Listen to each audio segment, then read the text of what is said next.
Beneath the chaotic noise of our modern world, there lies a silent kingdom, older than the trees, deeper than the roots of the mountains, and vaster than any empire built by human hands.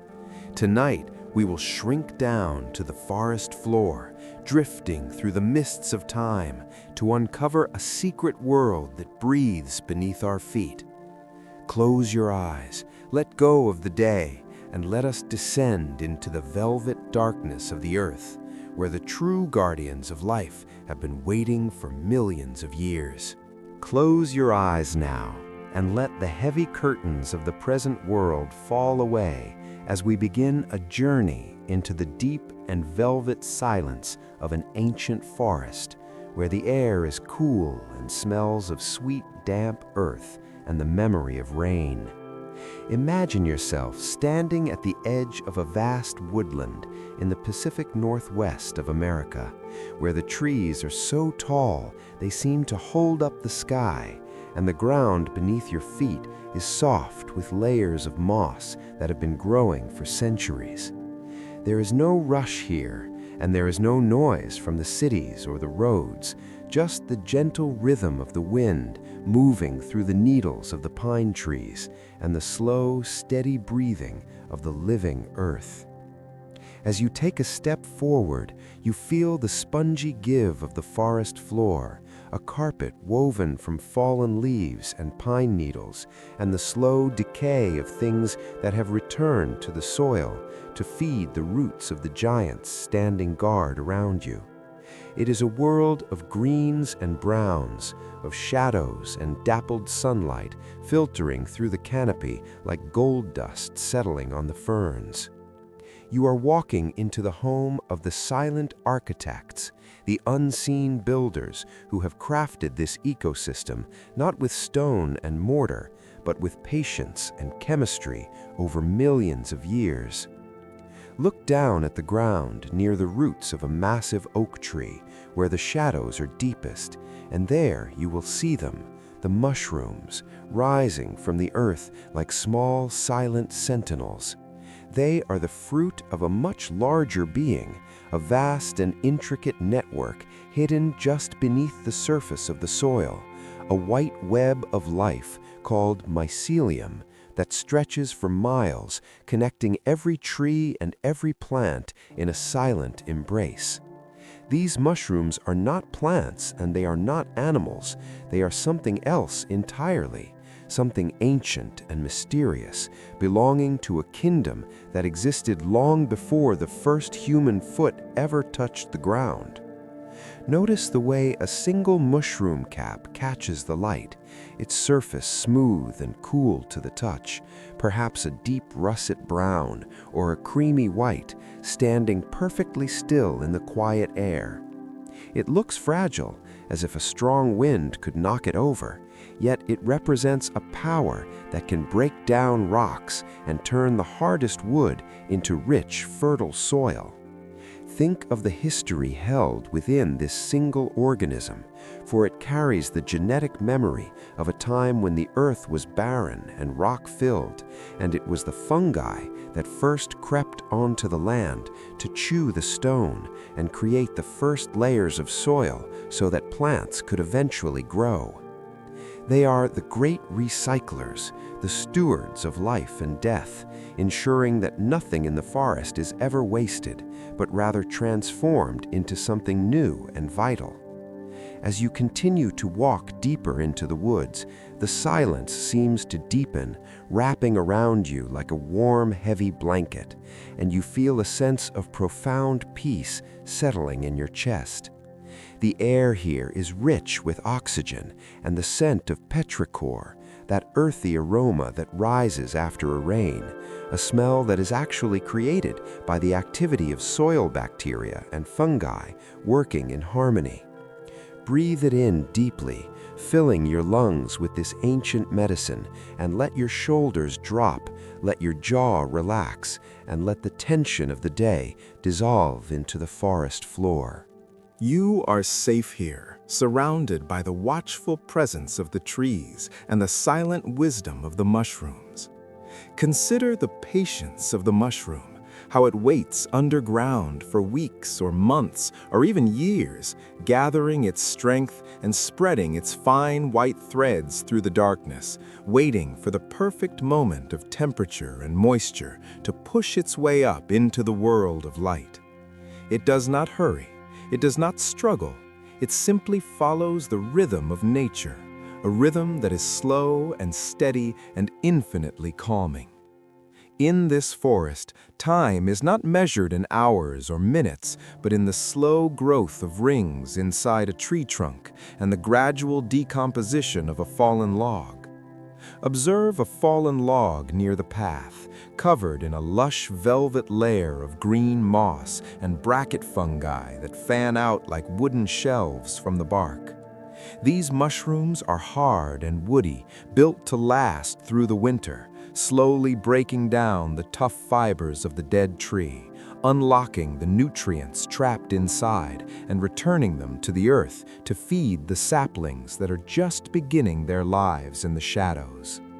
It is a perfect circle, a continuous loop of giving and receiving, orchestrated by these silent architects who ask for nothing and give everything. As you gaze at the intricate gills underneath a mushroom cap, delicately lined like the pages of a book, you realize that you are looking at one of nature's most sophisticated designs, a mechanism for releasing millions of microscopic spores that will drift on the wind to start the cycle anew elsewhere. There is a magic in this biological engineering, a quiet brilliance that hums beneath the surface of the visible world. The forest feels alive, not in a chaotic way, but in a way that is deeply settled and grounded. You can feel the connection between your own feet and the earth, a sense of grounding that travels up your legs and into your spine, anchoring you to this moment and this place. The mushrooms are the keepers of the forest's secrets, witnessing the passing of seasons, the rise and fall of civilizations, and the slow drift of continents, while they remain steadfast in their work.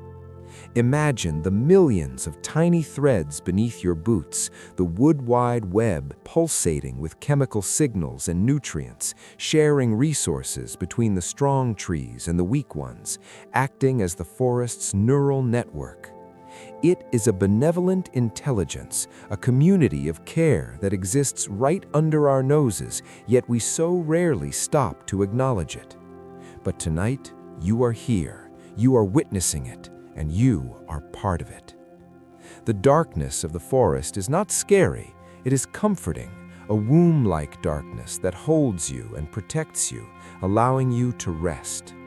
The light is fading now, turning from gold to a soft twilight blue, blurring the edges of the trees and making the white caps of the mushrooms glow faintly in the gloom.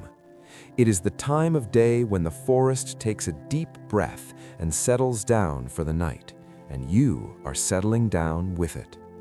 Your breathing slows, matching the slow sway of the branches overhead.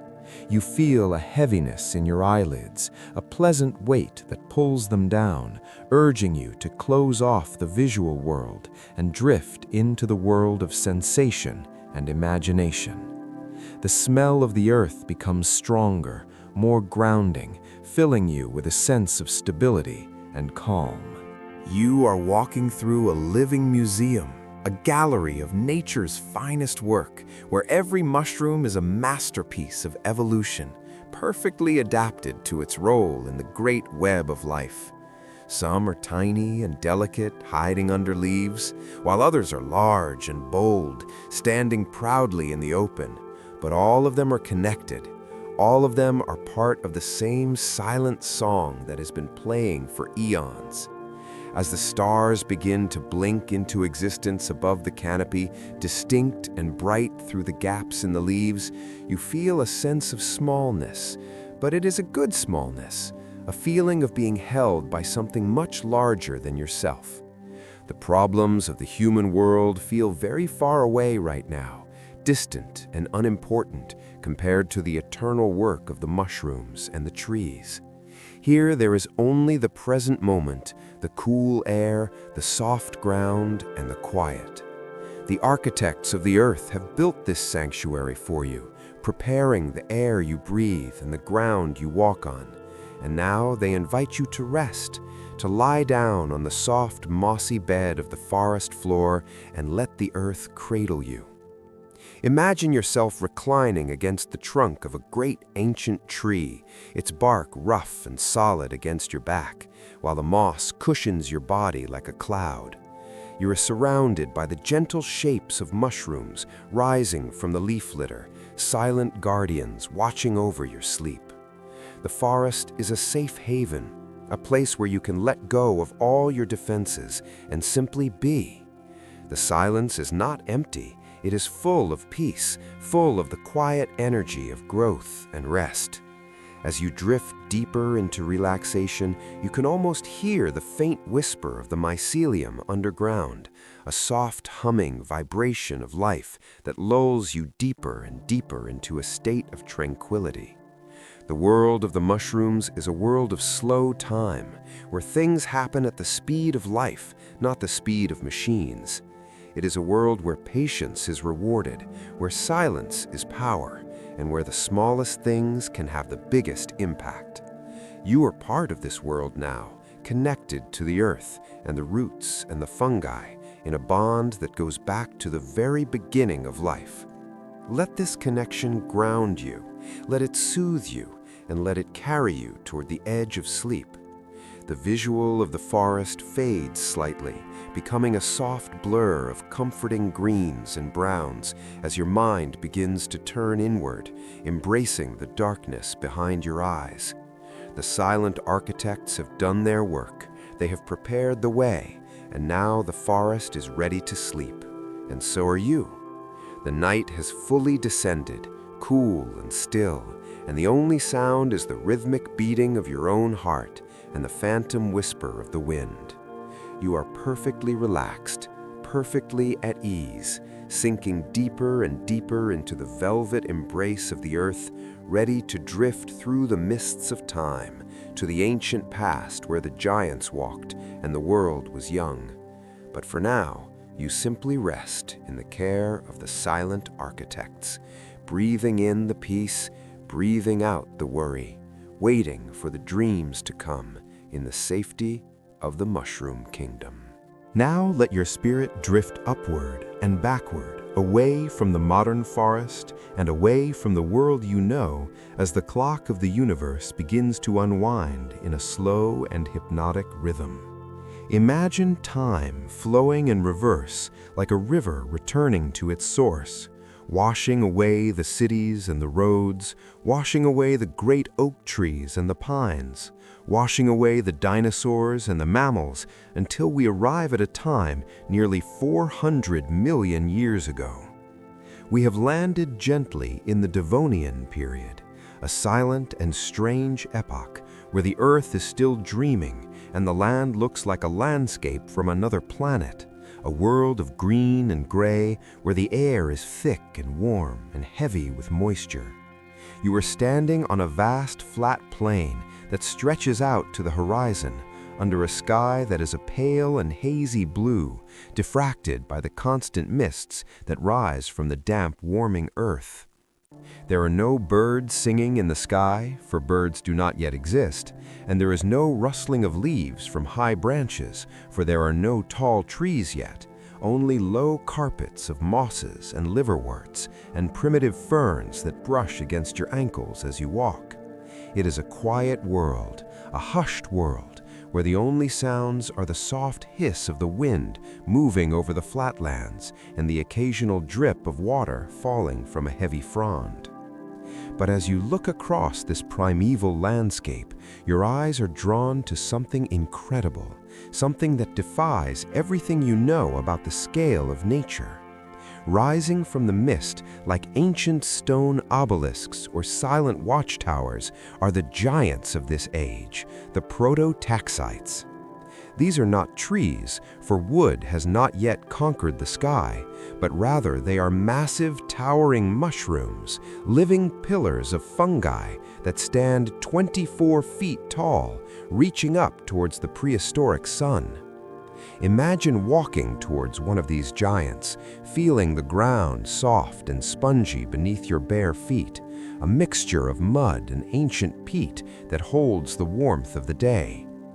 As you approach the base of a prototaxite, you realize just how small you are in its presence, for it looms over you like a two-story building, a monolithic structure that casts a long and heavy shadow over the primitive plants below. Reach out in your mind and touch the surface of this organism, and you will find that it does not feel like the rough bark of an oak or a pine, but rather it feels smooth and slightly rubbery, composed of millions of tiny tubes tightly woven together by the forces of evolution. It is a living tower, a breathing skyscraper of the natural world that stood as the supreme ruler of the land long before the first dinosaur ever drew breath. The color is a muted beige, or perhaps a soft grayish white, standing out starkly against the deep emerald green of the mossy ground.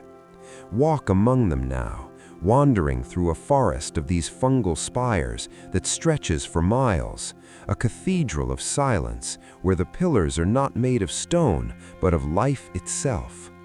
The air here is rich and humid, filling your lungs with a primitive oxygen that feels thick and nourishing, a balm for your tired body. There is a profound sense of stillness here, a feeling that the world is waiting for something, that time is moving slower than the beat of a heart. You are the only human here, a witness to a lost chapter of Earth's history, and there is a deep comfort in this solitude, a feeling of being completely alone but completely safe. The Prototaxites stand like guardians, stoic and unmoving, their tips lost in the low-hanging clouds, gathering the moisture from the air and drinking it down into their vast root systems. Imagine the quiet grandeur of this scene, the way the pale sunlight filters through the mist and illuminates the sides of these towers, making them glow with a soft, ethereal light. There are no flowers here to distract the eye with bright colors, only the soothing palette of greens and grays and browns, the colors of rest and relaxation.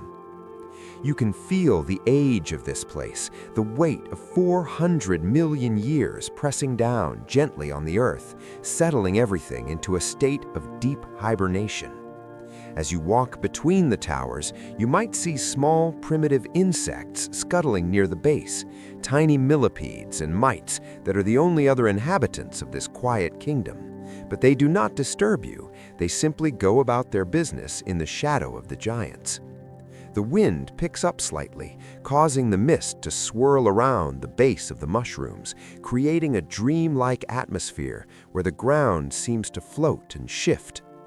You feel a sense of stability radiating from these structures, for they have stood here for eons, weathering the storms and the changes of the planet with a patience that is almost impossible to comprehend. Let that patience seep into your bones now. Let the steadfastness of the Prototaxites become your own.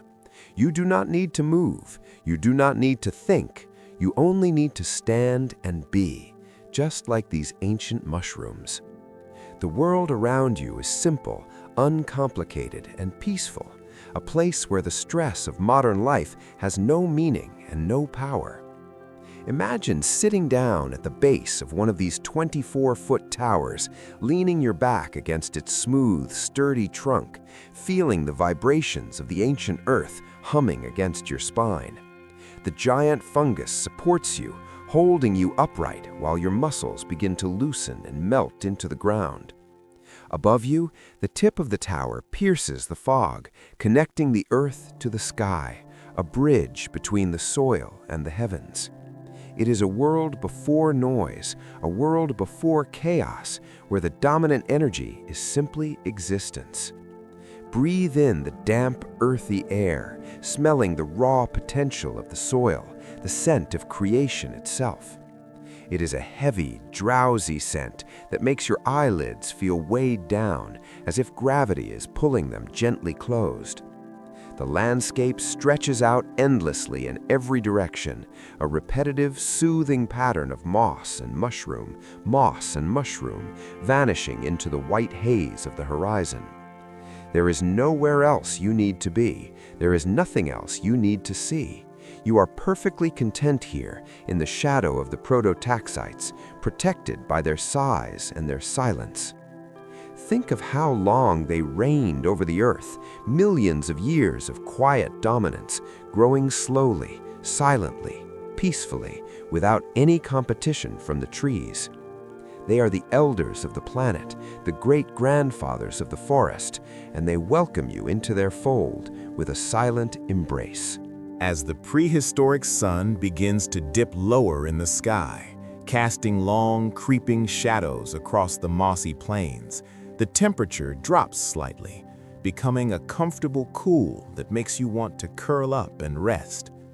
The mists thicken, wrapping the base of the towers in a blanket of white, isolating you in a cozy bubble of safety.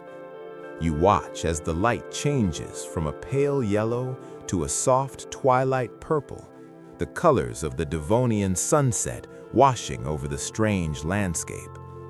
The Prototaxites stand like silhouettes against the darkening sky, their forms dark and solid and reassuring. They are the anchors of this world, holding the sky in place, holding the earth together. You feel a deep kinship with them, a connection to the resilience of life that survives through the ages. Your breathing aligns with the slow rhythm of this ancient world, a rhythm that is sluggish and deep, like the movement of tectonic plates, in and out, slow and steady, deep and calm.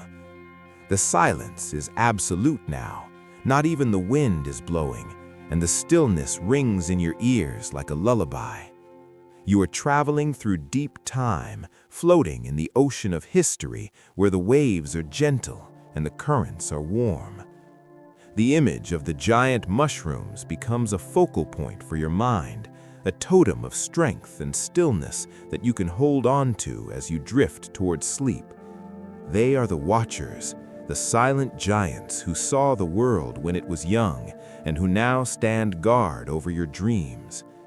Let the image of the 24-foot mushroom tower fill your mind, its smooth surface, its towering height, its quiet strength. It is a monument to peace, a testament to the power of slow, steady growth. You are safe in this prehistoric garden, safe in the time before trees, safe in the care of the earth. The darkness of the ancient night begins to fall, swallowing the tops of the towers and bringing with it a profound and heavy sleepiness that starts in your toes and travels up to your head. The world of the Prototaxites fades into the shadows, leaving only the feeling of their presence, the feeling of being small and held and protected. You are ready to rest now, ready to join the earth in its slumber, ready to let go of the waking world and sink into the deep, timeless sleep of the ancients. The mist covers you like a quilt, the moss cushions you like a bed, and the silent giants stand watch as you drift away into the velvet night. From the ancient mists of the prehistoric world, we now let the currents of time carry us forward, gently drifting down the river of history until the green forests fade into shimmering waves of heat and sand, and we find ourselves on the banks of the mighty Nile in the golden age of Egypt. It is the time of the pharaohs, a time when the world was ruled by living gods, and the secrets of the earth were held in the hands of the few. And as we descend into this chapter, the air around you changes, becoming warm and dry, carrying the scent of lotus flowers and sun-baked clay. Imagine standing by the edge of the great river at the very break of dawn, just as the sun god Ra begins his journey across the sky, painting the horizon in strokes of indigo and burning gold. The Nile is calm, a ribbon of life flowing through the desert, reflecting the palm trees and the tall papyrus reeds that sway gently in the morning breeze. Here, in the fertile black mud deposited by the sacred floods, a miracle has occurred overnight, for the earth has birthed the food of the gods. In the eyes of the ancient Egyptians, the mushroom was not a mere plant, for it had no seeds and no roots that they could see, and it appeared silently and suddenly, often after a storm, as if placed there by the hands of Osiris himself. To them, it was a gift sent directly from the heavens, a celestial offering that granted immortality and strength, and so it was forbidden for the common man to touch it or even to speak of it. Imagine the silence of the morning, broken only by the soft lapping of the river water against the shore, as a procession of priests approaches the banks, dressed in robes of the finest white linen that rustle softly like whispers against their skin. They move with a slow and reverent grace, for they are on a holy mission to harvest the mushrooms before the heat of the day fully rises. Watch as they kneel in the cool, damp mud, their movements synchronized and respectful, their hands gentle as they part the reeds to reveal the hidden treasures. These mushrooms are delicate and pale, glowing softly in the dim light of dawn, looking like small moons resting on the dark earth. The priests believe that by eating these mushrooms, they are consuming the very essence of life, a magic that will keep their pharaoh strong and eternal. There is a deep sense of ritual here, a feeling that every action is sacred and meaningful. You can smell the faint aroma of frankincense and myrrh drifting from the nearby temples, mixing with the earthy scent of the riverbank, creating a perfume that is both grounding and transcendent.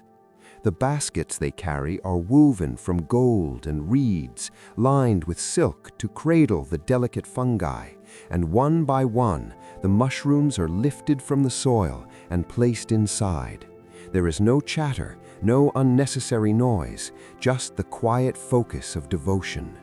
As a listener, you are invited into this inner circle, this forbidden world where only the elite may tread. Feel the coolness of the morning air on your skin, a stark contrast to the heat that will come later, and let yourself be wrapped in the mystery of this ancient culture. The mushrooms are seen as keys to the afterlife, a bridge between the mortal world and the realm of the gods, and as they are harvested, you can feel the spiritual weight they carry. The scene shifts now as the harvest is carried away from the river, moving through the colossal stone gates of the palace, where the walls are painted with hieroglyphs that tell the stories of the stars. The air inside the palace is cool and still, protected from the desert sun by thick walls of sandstone and limestone. You walk through long corridors lit by oil lamps that cast dancing shadows on the floor, and the silence here is different. It is a heavy, regal silence, a silence of power. The mushrooms are brought to the royal chambers where the pharaoh waits, a figure of immense calm and authority, seated on a throne of ebony and gold. To the ancient Egyptians, the consumption of mushrooms was an act of communion, a way to absorb the power of the storms and the vitality of the earth. Imagine the banquet table set with alabaster plates and chalices of lapis lazuli, where the mushrooms are prepared with the utmost care, perhaps sautéed in the fat of sacred bulls, or served simply to preserve their divine flavor. As the pharaoh eats, it is believed that the godhood within him is nourished, and you can feel a sense of vicarious satisfaction, a feeling of being part of this ultimate luxury. The taste is earthy and rich, a flavor that speaks of the deep soil of the Nile and the ancient mysteries of growth. For the common people outside the palace walls, this experience is a myth, a legend whispered in the marketplaces. But for you, it is real, and you were there, witnessing the intimacy of this royal ritual. The idea that a food could be so special, so powerful that it was reserved only for the ruler, adds a layer of enchantment to the story, a feeling that you are uncovering a secret that has been buried in the sands for thousands of years. The atmosphere is thick with reverence and tranquility, as if the entire kingdom is holding its breath while the pharaoh dines. You feel a sense of detachment from the worries of your own life as you immerse yourself in this world of opulent stillness, where every object is a work of art and every moment is steeped in meaning. The light in the room is soft, filtering through high windows, creating beams of dust motes that dance in the air like tiny stars. The smell of the prepared mushrooms mixes with the scent of roasted meats and sweet wine, a feast for the senses that lulls you into a state of deep relaxation. It is a world of slow pleasures where there is no need to rush, where the passage of time is marked only by the movement of the sun and the flow of the river. You imagine yourself reclining on a daybed of cedar wood, covered in soft animal pelts and cushions of silk, your body heavy and relaxed, your mind drifting like a boat on the Nile. The forbidden nature of the mushrooms makes them feel even more precious, more magical, as if they contain a secret energy that is now seeping into your own dreams. The ancient Egyptians knew that sleep was a journey to another world, and they prepared for it with the same care they gave to their temples. The mushrooms are seen as keys to the afterlife, a bridge between the mortal world and the realm of the gods, and as they are harvested, you can feel the spiritual weight they carry. The scene shifts now as the harvest is carried away from the river, moving through the colossal stone gates of the palace, where the walls are painted with hieroglyphs that tell the stories of the stars. The air inside the palace is cool and still, protected from the desert sun by thick walls of sandstone and limestone. You walk through long corridors lit by oil lamps that cast dancing shadows on the floor. And the silence here is different. It is a heavy, regal silence, a silence of power. The mushrooms are brought to the royal chambers, where the pharaoh waits, a figure of immense calm and authority, seated on a throne of ebony and gold. To the ancient Egyptians, the consumption of mushrooms was an act of communion, a way to absorb the power of the storms and the vitality of the earth. Imagine the banquet table set with alabaster plates and chalices of lapis lazuli, where the mushrooms are prepared with the utmost care, perhaps sautéed in the fat of sacred bulls or served simply to preserve their divine flavor. As the pharaoh eats, it is believed that the godhood within him is nourished, and you can feel a sense of vicarious satisfaction, a feeling of being part of this ultimate luxury. The taste is earthy and rich, a flavor that speaks of the deep soil of the Nile and the ancient mysteries of growth. For the common people outside the palace walls, this experience is a myth, a legend whispered in the marketplaces. But for you, it is real, and you are there, witnessing the intimacy of this royal ritual. The idea that a food could be so special, so powerful, that it was reserved only for the ruler adds a layer of enchantment to the story, a feeling that you are uncovering a secret that has been buried in the sands for thousands of years. The atmosphere is thick with reverence and tranquility, as if the entire kingdom is holding its breath while the pharaoh dines. You feel a sense of detachment from the worries of your own life as you immerse yourself in this world of opulent stillness, where every object is a work of art and every moment is steeped in meaning. The light in the room is soft, filtering through high windows, creating beams of dust motes that dance in the air like tiny stars. The smell of the prepared mushrooms mixes with the scent of roasted meats and sweet wine, a feast for the senses that lulls you into a state of deep relaxation. It is a world of slow pleasures, where there is no need to rush, where the passage of time is marked only by the movement of the sun and the flow of the river. You imagine yourself reclining on a daybed of cedar wood, covered in soft animal pelts and cushions of silk, your body heavy and relaxed, your mind drifting like a boat on the Nile. The forbidden nature of the mushrooms makes them feel even more precious, more magical, as if they contain a secret energy that is now seeping into your own dreams. The ancient Egyptians knew that sleep was a journey to another world, and they prepared for it with the same care they gave to their temples. As the meal concludes and the palace settles down for the midday rest, you feel a wave of drowsiness washing over you, a golden heaviness that starts in your eyes and spreads to your limbs. The story of the pharaohs and their sacred mushrooms is a story of respect for the earth's hidden gifts, a reminder that there is magic in the soil if we only know where to look. The river flows on outside the palace walls, an eternal constant that has witnessed the rise and fall of dynasties, yet the mushrooms return year after year, silent and faithful. You are safe here, in the heart of the ancient world, protected by the guards at the gates and the gods in the heavens. The sounds of the palace fade away, leaving only the rhythmic sound of your own breathing, deep and slow.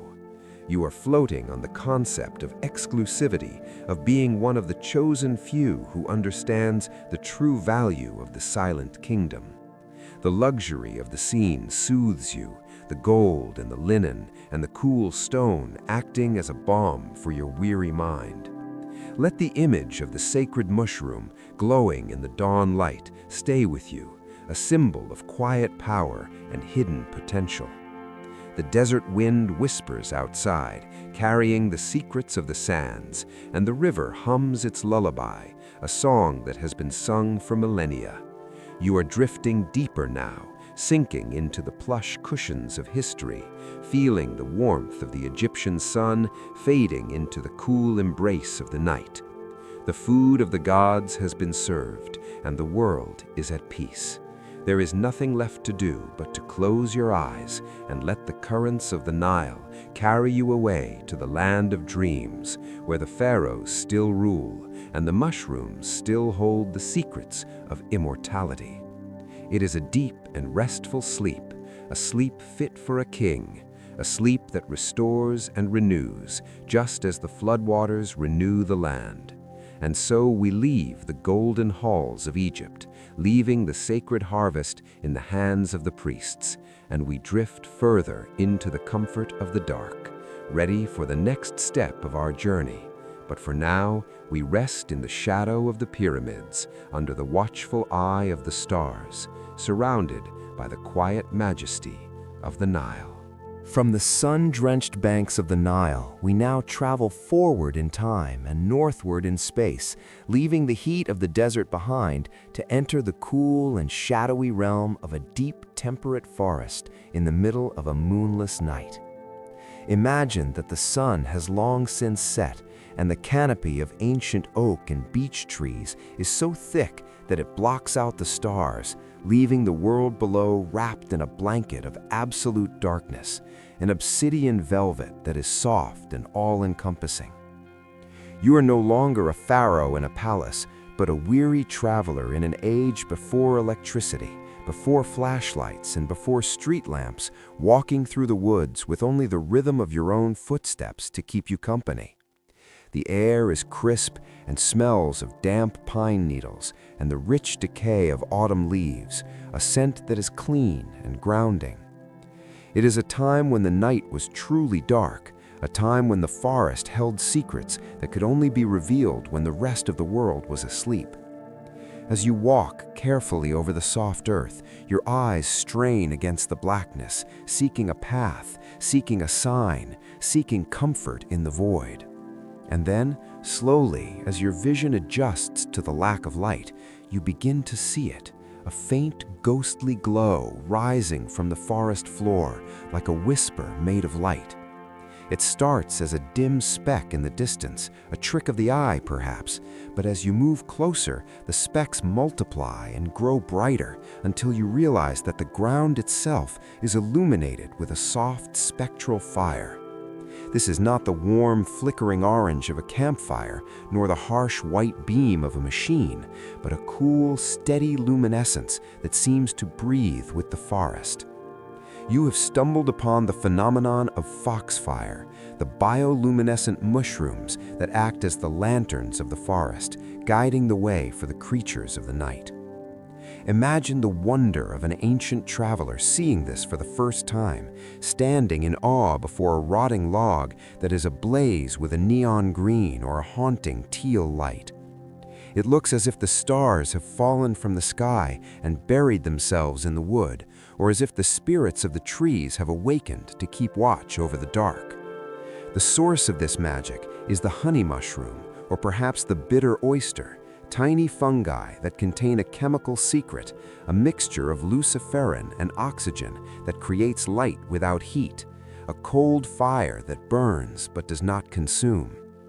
It is a miracle of chemistry playing out in the silence of the woods, a silent symphony of light that has been performing for millions of years, unseen by most human eyes.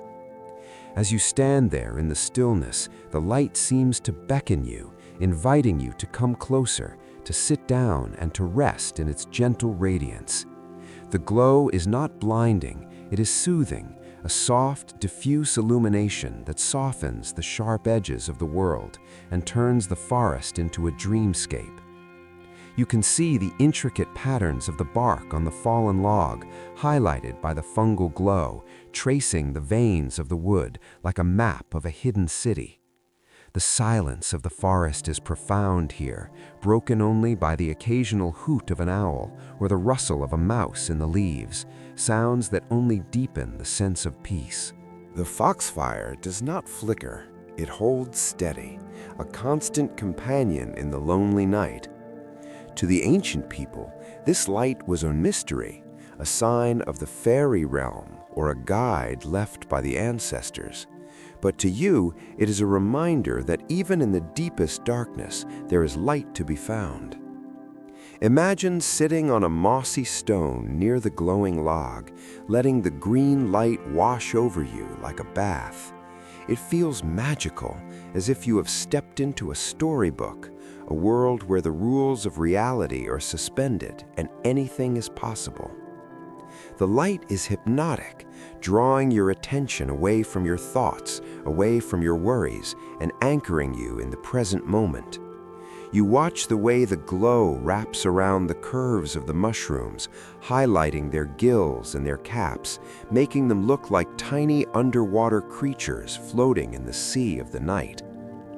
There is a sense of connection here, a feeling that the forest is alive and aware of your presence, sharing its own internal light with you. The bioluminescence acts as a nightlight for the earth, a gentle reassurance that life continues even when the sun is gone. You feel your breathing slow down, matching the stillness of the light. The darkness around the circle of glow feels protective now, like a wall that keeps the noise and the stress of the world at bay. You are safe in this bubble of soft light, safe in the heart of the woods.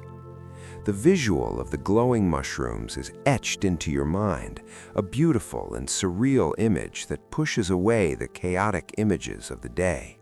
It is just you and the foxfire and the trees.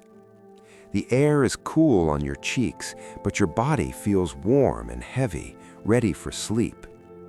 You think about the science behind the glow, how the fungi use this light to attract insects, to spread their spores, a silent communication that ensures their survival. It is a purpose driven by nature, yet the result is pure beauty, pure art. As you gaze at the light, your eyelids begin to feel heavy, as if the gravity of the earth is pulling them down. The green glow seems to pulse very slowly, a rhythm that is almost imperceptible, but which your heart recognizes and follows. It is the heartbeat of the forest, the pulse of the mycelium running through the wood. You are part of this network now, connected to the glow, connected to the silence. The ancient traveler in you lays down their pack and curls up on the bed of soft leaves beside the glowing log, finding comfort in this natural hearth. There is no need for a fire. There is no need for a guard. The mushrooms are the guardians, watching over the night with their spectral eyes. The forest floor is soft and yielding, molding to the shape of your body, supporting your weary muscles. You feel the tension melting away from your shoulders, from your back, from your legs, draining down into the earth to be recycled by the fungi. The light of the foxfire seems to seep into your dreams, coloring them with wonder and peace. It is a light that does not keep you awake, but rather guides you into the deeper realms of sleep, a lighthouse on the shore of the unconscious. You can imagine the forest stretching out for miles around you, a vast ocean of trees and shadows, dotted with these islands of light, these secret patches of foxfire where the magic happens. You are one of the few who knows they are there, one of the few who has stopped to look. This knowledge makes you feel special, makes you feel calm. The world of the day is loud and bright and demanding, but the world of the foxfire is quiet and dim and giving. It demands nothing of you, only that you witness it and let it soothe you. As you drift closer to the edge of sleep, the green glow begins to blur, merging with the darkness behind your closed eyes. The image of the glowing forest lingers, a peaceful afterimage that promises sweet dreams. You are no longer walking, you are floating, carried by the silent energy of the mushrooms. The night is not a void, it is a canvas, and the fungi are the painters, creating a masterpiece of light and shadow just for you. The silence rings softly in your ears, a white noise of nature that blocks out everything else. You are deep in the woods now, deep in the past, deep in the comfort of the earth.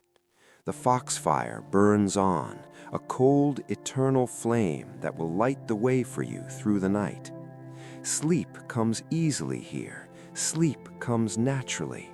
It rises from the mossy ground like a mist, enveloping you, holding you, rocking you. You are the traveler, finding rest at last, finding a home in the glow of the lanterns of the forest. The beauty of the bioluminescence is a lullaby for your eyes, a song without sound that sings you to sleep. And so the forest keeps its secrets, glowing softly in the dark, waiting for the dawn. But you do not need the dawn. You only need this moment, this peace, this light. Let go of the waking world. Let go of the path. Let go of the destination. You are here, and that is enough. The lanterns of the forest are lit, and they will watch over you until the morning comes. Sleep now in the soft green embrace of the foxfire. Sleep in the silence of the ancient woods. Sleep and be at peace. Leave the dark woods behind now and step out from the canopy of the trees into the soft gray light of a misty morning on the rolling moors of ancient Europe, where the air is cool and wet and tastes of fresh rain and crushed herbs. We have traveled to the lands of the Celts, to the emerald hills of Ireland and the highlands of Scotland, and the verdant pastures of Wales, where the veil between the human world and the spirit world was believed to be very thin. It is dawn, a quiet and magical time, when the world is held in a suspension between night and day, and the ground is covered in a heavy blanket of fog that clings to the earth like a sigh. You are walking through tall grass that is heavy with dew, feeling the cold moisture soaking into the leather of your boots, a sensation that wakes up your skin and makes you feel alive. The landscape is open here, wide and vast, with only the occasional hawthorn tree or a crumbling stone wall to break the horizon. And the silence is different from the silence of the forest. It is a spacious silence, a silence that stretches out for miles. As the sun tries to break through the mist, turning the gray fog into a luminous pearl white, you see something on the ground ahead of you, a pattern that looks too perfect to be natural.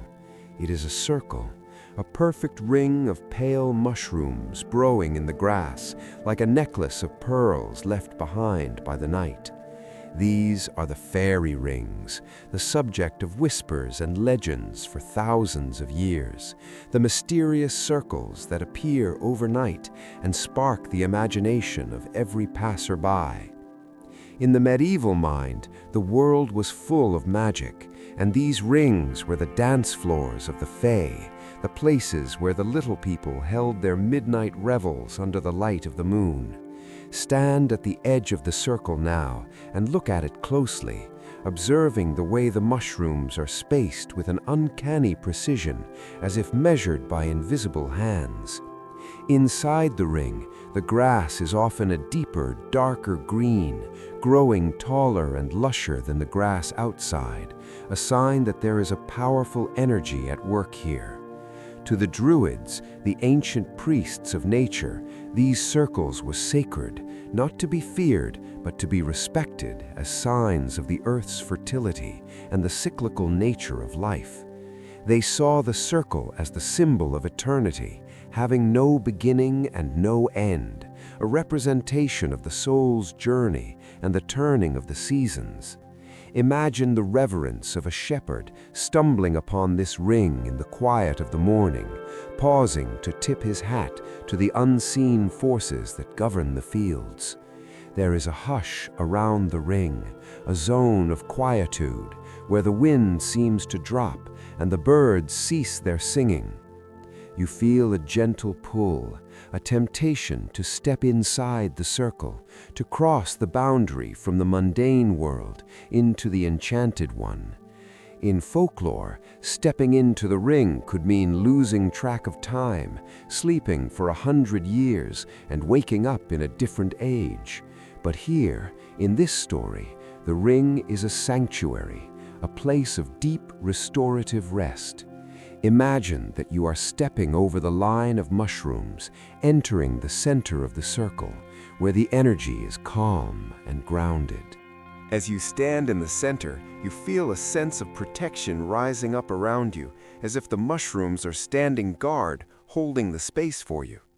The mist swirls around the edges of the ring, walling you off from the rest of the world, creating a private room made of fog and grass. This is your safe haven, your personal Druid circle, where the worries of the outside world cannot reach you. The science behind the ring is just as magical as the folklore, for it is the result of the mycelium growing outward from a central point, seeking new nutrients in the soil, expanding year after year in a perfect radial pattern. As the fungus breaks down the organic matter in the soil, it releases nitrogen, feeding the grass and making it grow tall and green, creating the lush carpet you are standing on. It is a slow-motion explosion of life, a ripple in the pond of the earth that takes years to form. Think of the patience required to create such a thing, the slow, steady march of the mycelium underground, moving only a few inches a year, silent and determined. This is the pace of nature, the pace of the earth, and it is the pace you are adopting now. Your heart rate slows down to match the rhythm of the growing grass. You imagine the Druids gathering in places like this, clad in their white robes, chanting low, humming songs that resonate with the frequency of the stones and the soil.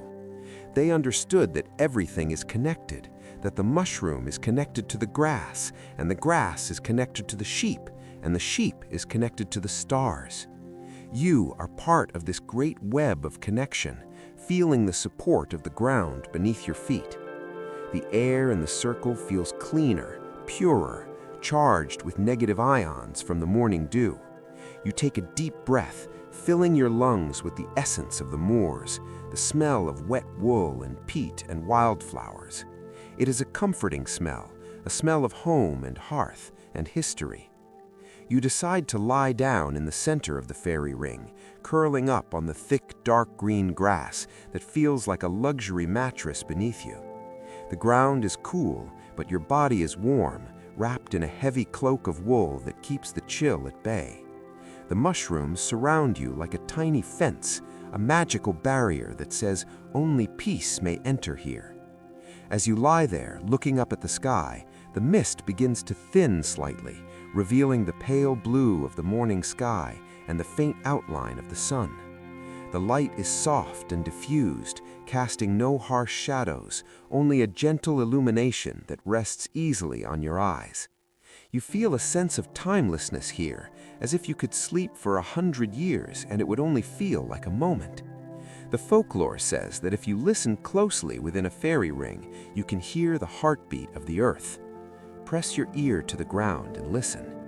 Thump, thump, thump, thump. It is a slow, deep rhythm that lulls you deeper into relaxation.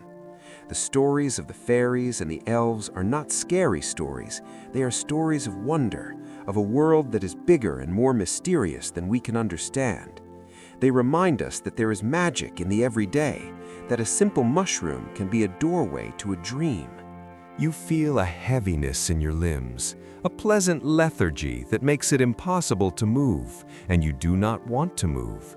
You are perfectly content to stay here, inside the circle, protected by the ancient magic. The sheep in the distance call out to one another, a soft bleating sound that drifts through the fog and fades away. The world is waking up, but you are winding down, going against the grain, drifting back into the dream time. The circle holds you, creating a container for your sleep. You visualize the mycelium beneath you, a white web of safety that cradles you, preventing you from falling, preventing you from drifting too far. The Druids believed that sleep was a sacred state, a time when the soul could travel and learn and heal. By sleeping in the circle, you are participating in this ancient tradition, healing your body and your mind. The green of the grass seems to seep into your vision, a soothing color that relaxes the nervous system and quiets the mind. Green is the color of the heart chakra, the color of balance and harmony.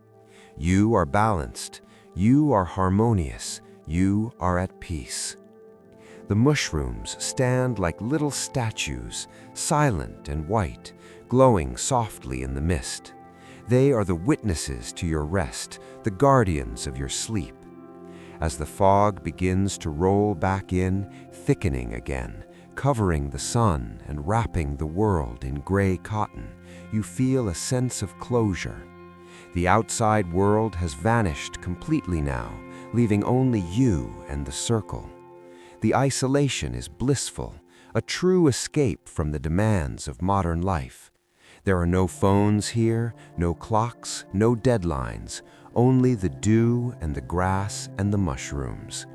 You are a character in a folklore tale, the weary traveler who has found the magic spot and who is granted the gift of perfect sleep.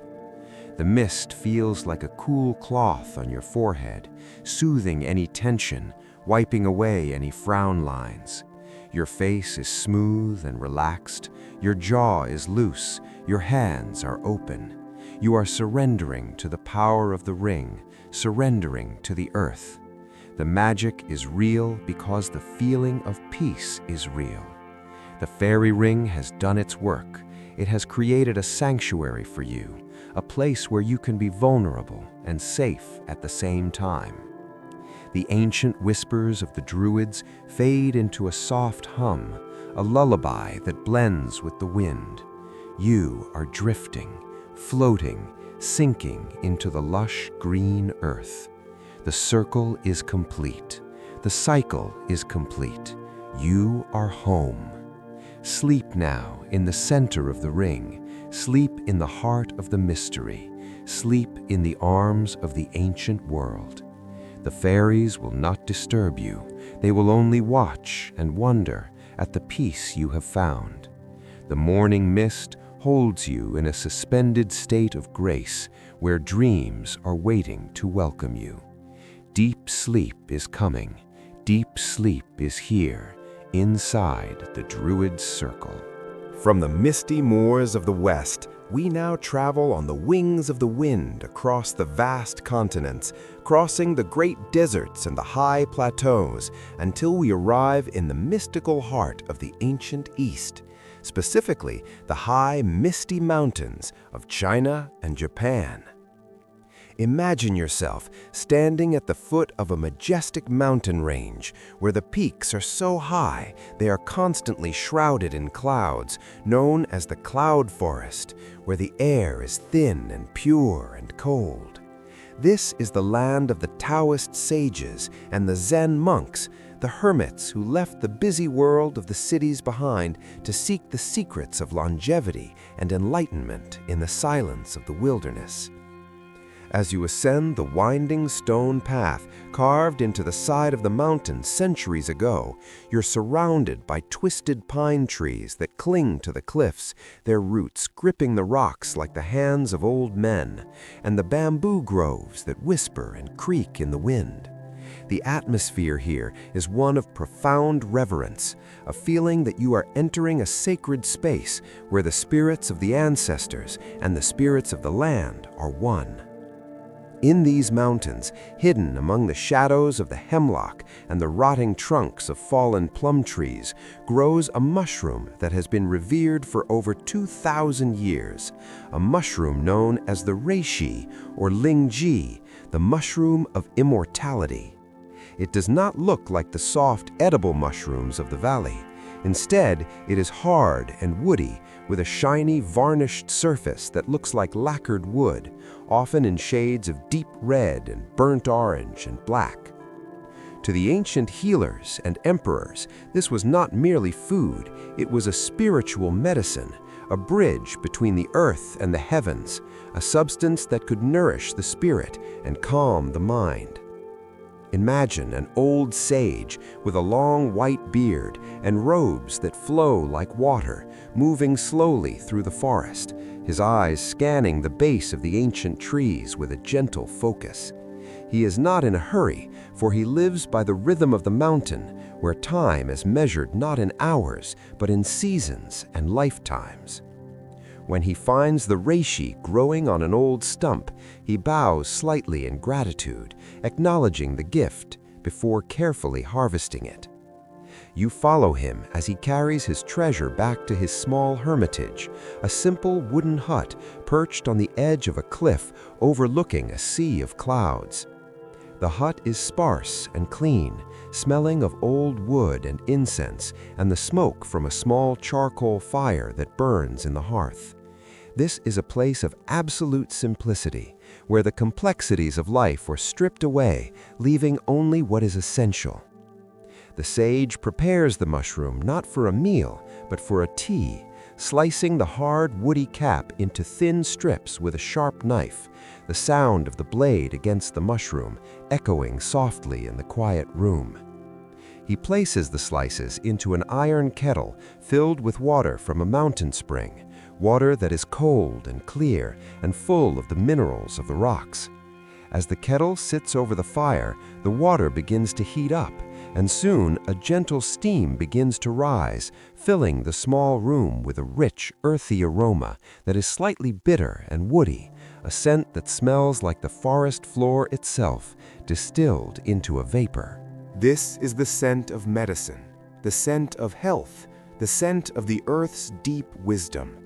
You sit on a cushion on the tatami floor, watching the steam curl and dance in the shafts of sunlight that pierce through the paper windows. The silence of the temple is heavy and comforting, broken only by the bubbling of the water and the distant sound of a temple bell ringing deep in the valley, a low, resonant gong that seems to vibrate in your very bones. The tea is ready now, and the sage pours the dark liquid into a small ceramic cup. the heat radiating from the clay into your hands, warming your palms and your fingers. You lift the cup to your lips and blow on the steam, inhaling the vapors that are believed to calm the shen, or the spirit. The taste is bitter, but it is a good bitterness, a complex flavor that speaks of the struggle of the mushroom to grow on the hard wood of the high mountain. As you drink the warm liquid, you feel a spreading sensation of relaxation moving down your throat and into your chest, a feeling of warmth that unknots the tension in your muscles and soothes the anxious mind. The ancients believed that this elixir could replenish the qi, the vital life force energy that flows through all living things. And as you drink, you can feel your own energy settling, becoming smooth and balanced like a calm river. There is no rush here in the mountain hut, no deadlines to meet, no people to please. You are simply here, drinking tea and watching the clouds float by. The concept of long life in this culture was not just about living for many years, it was about living with quality, with peace, and with a clear mind. The Reishi mushroom was the key to this state of being, a tool to help the monks sit in meditation for hours without fatigue, to help them connect with the Tao, the natural flow of the universe. You feel that connection now, a sense of oneness with the mountain and the sky and the trees. The bitterness of the tea fades, leaving a sweet aftertaste in your mouth, a reminder that sweetness often follows hardship. You look out the window and see a hawk gliding effortlessly on the thermal currents above the clouds, and you feel a similar sense of weightlessness in your body. Your eyelids are heavy with a pleasant drowsiness, the kind that comes after a long day of fresh air and peaceful contemplation. The room is getting darker now as the sun begins to set behind the jagged peaks, turning the sea of clouds into a landscape of fire and gold. The sage lights a small oil lamp, and the soft yellow light casts long shadows on the walls, creating a cozy, intimate atmosphere. You feel safe here, protected by the height of the mountain and the wisdom of the sage. The steam from the kettle continues to rise, adding moisture to the dry mountain air, making it easier to breathe. You take deep, slow breaths, inhaling the medicinal steam, feeling it cleanse your lungs and your mind. The story of the reishi is a story of patience, for the mushroom takes a long time to grow, and it gives its benefits slowly over time, building up the body's defenses and calming the spirit. It teaches us that true health and true peace cannot be rushed. They must be cultivated with patience and care. You are cultivating your own peace right now, sitting in the stillness of the imagination, letting the image of the mountain temple soothe you. The wind outside picks up slightly, whistling softly around the eaves of the hut, but inside it is warm and still. You finish the last drop of the tea, feeling the warmth settle in your stomach, a glowing ember of comfort that radiates outward to your limbs. The sage sits in meditation, his eyes closed, his breathing imperceptible, and you feel invited to join him in this state of deep rest. You do not need to meditate, you only need to let go, to let your thoughts drift away like the clouds outside. The mountain is solid and unmoving beneath you, a symbol of stability that you can lean on. You are grounded, you are supported, you are at peace.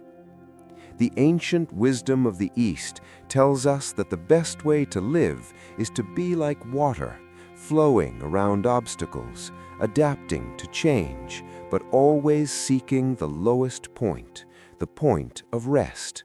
You are seeking that point of rest now, flowing towards sleep like a river flowing towards the sea. The image of the red varnished mushroom lingers in your mind, a talisman of health and longevity, a promise that nature has provided everything we need to be well. The scent of the herbs, the warmth of the fire, and the silence of the peaks combine to create a perfect environment for sleep. You feel your body sinking deeper into the cushion, deeper into the floor, deeper into the earth. The boundaries of the room seem to dissolve, and you are floating in the vast, peaceful space of the mountain night. The stars are coming out now, brilliant and cold above the peaks, diamond dust scattered on black velvet.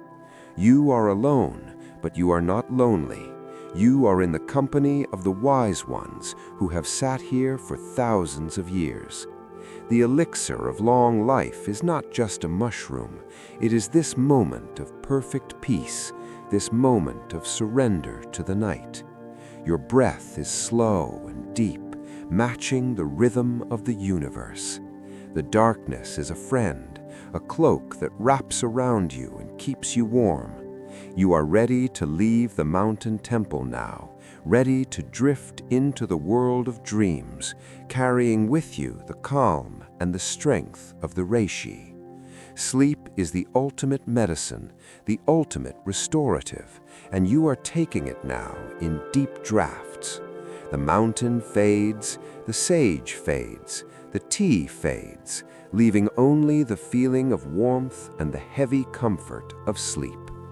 You are drifting down from the peaks, drifting down into the soft valleys of slumber. The journey continues, but for now, you rest. You rest in the ancient wisdom. You rest in the healing power of the earth. You rest in the silence of the high mountains. Good night, traveler of the East. Good night, seeker of peace. Good night. From the high, misty peaks of the mountains and the ancient wisdom of the temples, we now descend slowly and gently back down to the forest floor, sinking past the leaves and the moss and the roots to enter a world that is hidden from the naked eye, but is as vast and complex as the galaxy above. Imagine that you can shrink down smaller and smaller until you are microscopic, a tiny traveler drifting through the pores of the soil, entering the secret subterranean kingdom that lies beneath our feet. Here in the cool, dark embrace of the earth, there exists a miracle of connection, a sprawling, intricate network that scientists have called the Wood Wide Web. It is not made of wires or signals, but of life itself, a living, breathing internet constructed from billions of tiny white threads called mycelium. These threads are fine as spider silk and white as snow, branching out in every direction, weaving through the soil to connect every tree, every plant, and every blade of grass in a physical bond of unity.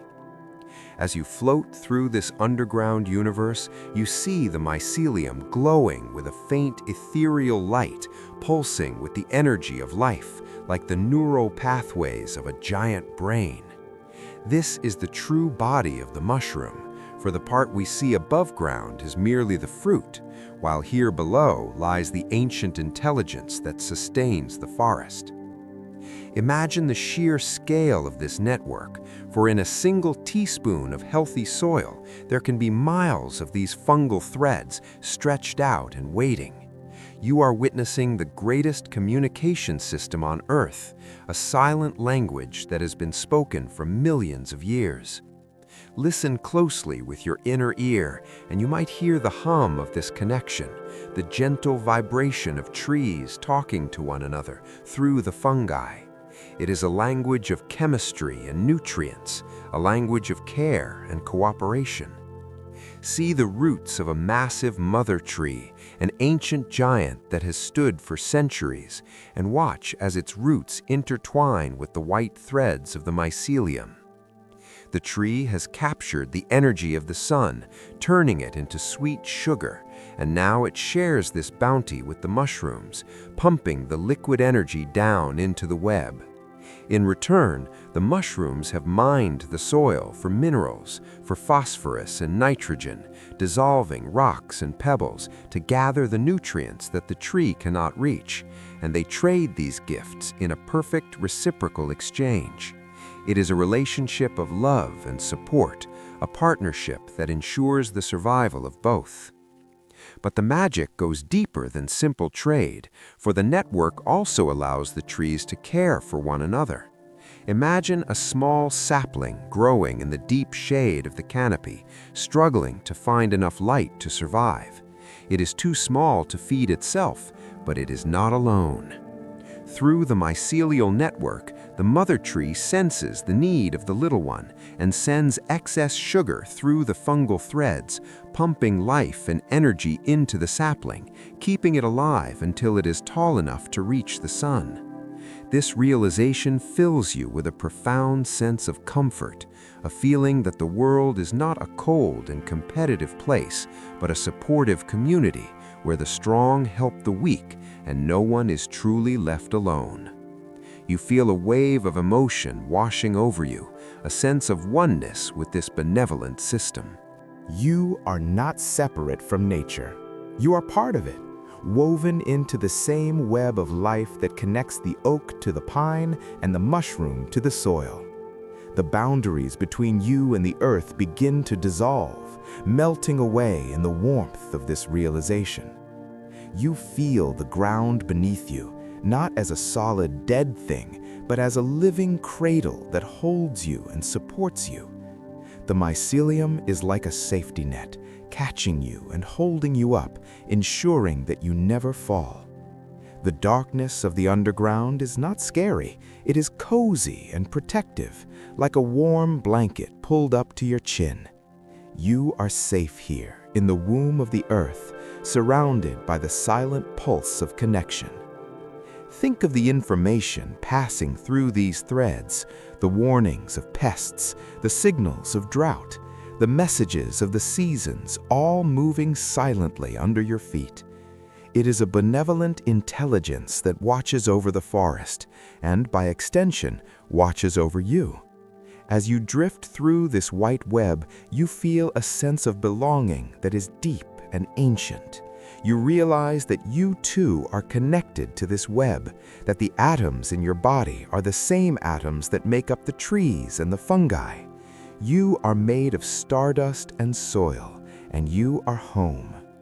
The rhythm of the network is slow and steady, matching the slow beat of your heart. Pulse, pulse, pulse. It is a lullaby of life, a hypnotic rhythm that draws you deeper into relaxation. The busyness of the human world feels very far away now, trivial and unimportant compared to the deep, timeless work of the wood wide web. Here there is no noise, no rush, no ego. There is only the flow of energy, the sharing of resources, and the quiet growth of the whole. You imagine yourself lying back on a bed of these soft white threads, feeling them contour to your body, supporting every muscle and every joint. It is the most comfortable bed you have ever known, a bed that is alive and responsive to your needs. The smell of the earth is rich and sweet, a perfume of damp soil and roots that grounds you and calms your nervous system. You take a deep, slow breath, inhaling the scent of the underground, feeling it fill your lungs with peace. You are connected. You are supported. You are loved. The forest knows you are here, and it welcomes you into its family. You feel the tension in your shoulders unspooling like a thread, loosening and letting go. You feel the tightness in your forehead smoothing out as the peace of the earth enters your mind. The visual of the glowing web is mesmerizing, a beautiful, intricate lace that stretches out to infinity in all directions. It reminds you that everything touches everything else, that every action has a ripple effect. This thought is comforting because it means you are never truly isolated. Even in your sleep, You are held by the gravity of the earth and the network of life. The mycelium works silently in the dark, never seeking praise, never seeking attention, just doing its work to keep the world alive. You can learn from this silence. You can learn from this humility. Let your own mind become like the mycelium, quiet and expansive, reaching out to connect with the dream world. The signals in the web begin to slow down as the forest settles into its nightly rhythm. The trees are resting, pumping less water, slowing their metabolism, and the fungi are resting with them. It is time for you to rest too, to join the great hibernation of the night. The light of the web dims to a soft, comforting glow, a nightlight that keeps the darkness from being too absolute. You feel a heavy, pleasant weight in your limbs, as if you were sinking deeper into the soil, becoming one with the earth. You are a seed planted in the fertile ground, waiting for the dreams to come. You are a root seeking water. You are a mushroom waiting for the rain. You are everything, and you are nothing. The sensation of oneness is a powerful sedative, erasing the lines of your individual self and merging you with the greater whole. It is a spiritual experience, a moment of transcendence that leads directly into deep sleep. The wood wide web is a hammock of stars and soil, swinging gently in the void, rocking you to sleep. Rocking and rocking, slow and steady. You can feel the love of the mother tree, the wisdom of the old growth, the playfulness of the saplings, all reaching out to you through the threads. They are singing a silent song of sleep, a song that vibrates in the marrow of your bones. Sleep now, child of the earth. Sleep in the safety of the web. The connections are strong, they will not break. You can let go completely now. You can drop all your defenses. The earth has you. The fungi have you. The web has you. You are suspended in a state of perfect balance, perfect harmony, perfect peace. The journey through the soil is coming to an end, but the feeling of connection will stay with you, guiding you into the deepest levels of slumber. You are part of the wood wide web, part of the eternal cycle of life. Nothing is lost. Everything is transformed. Your thoughts are transforming into dreams. Your wakefulness is transforming into sleep. Down and down you go, deeper into the comfort of the connection. The white threads wrap around you like a cocoon, soft and warm and safe. You are ready to sleep. You are ready to dream. You are one with the earth. Good night, tiny traveler of the underground. Good night, part of the whole. Good night. Rise up gently now from the deep subterranean networks of the soil and let your spirit surface back into the open air as we travel through the mists of time to arrive at a humble medieval village in the heart of Europe during the quiet hours of the early morning. It is the time just before the sun has fully conquered the horizon, a time known as the blue hour, when the world is suspended in a cool and tranquil twilight. You find yourself weaking in a small thatched cottage where the air is still warm from the embers of the hearth that glow like sleepy red eyes in the stone fireplace. You are the forager, the keeper of the wood's bounty, and today the forest is calling to you with the promise of a harvest. Imagine pushing back the heavy wool blanket that has kept you warm through the night and swinging your legs out of bed, your feet finding the cool, smooth flagstones of the floor. There is no rush in this world, no mechanical clock ticking away the seconds, only the natural rhythm of the light and the seasons. You dress in simple, sturdy clothes, the texture of rough linen and soft wool, feeling grounded and practical, and you pick up your woven willow basket, a vessel that has carried the treasures of the forest for many years. As you push open the heavy wooden door, it creaks softly, a familiar sound that marks the beginning of your journey, and you step out into the village street. The world outside is wrapped in a thick blanket of white mist, a fog so dense that it muffles the sound of your footsteps and turns the nearby cottages into soft, ghostly shapes. The air is crisp and clean, smelling of wood smoke and damp earth, and the sweet scent of hay from the nearby barns. The village is asleep, and you are the only one awake, sharing this secret silence with the morning. You walk past the sleeping houses, past the old stone well, and past the dormant fields, heading towards the dark tree line that marks the edge of the ancient forest. As you enter the woods, the atmosphere changes immediately, becoming quieter and more intimate as the canopy of leaves overhead closes off the sky. The ground here is soft and yielding, covered in a thick carpet of pine needles and moss that cushions your step, making you walk silently like a ghost or a deer. It is a world of greens and browns and grays, colors that are soothing to the eye and the soul.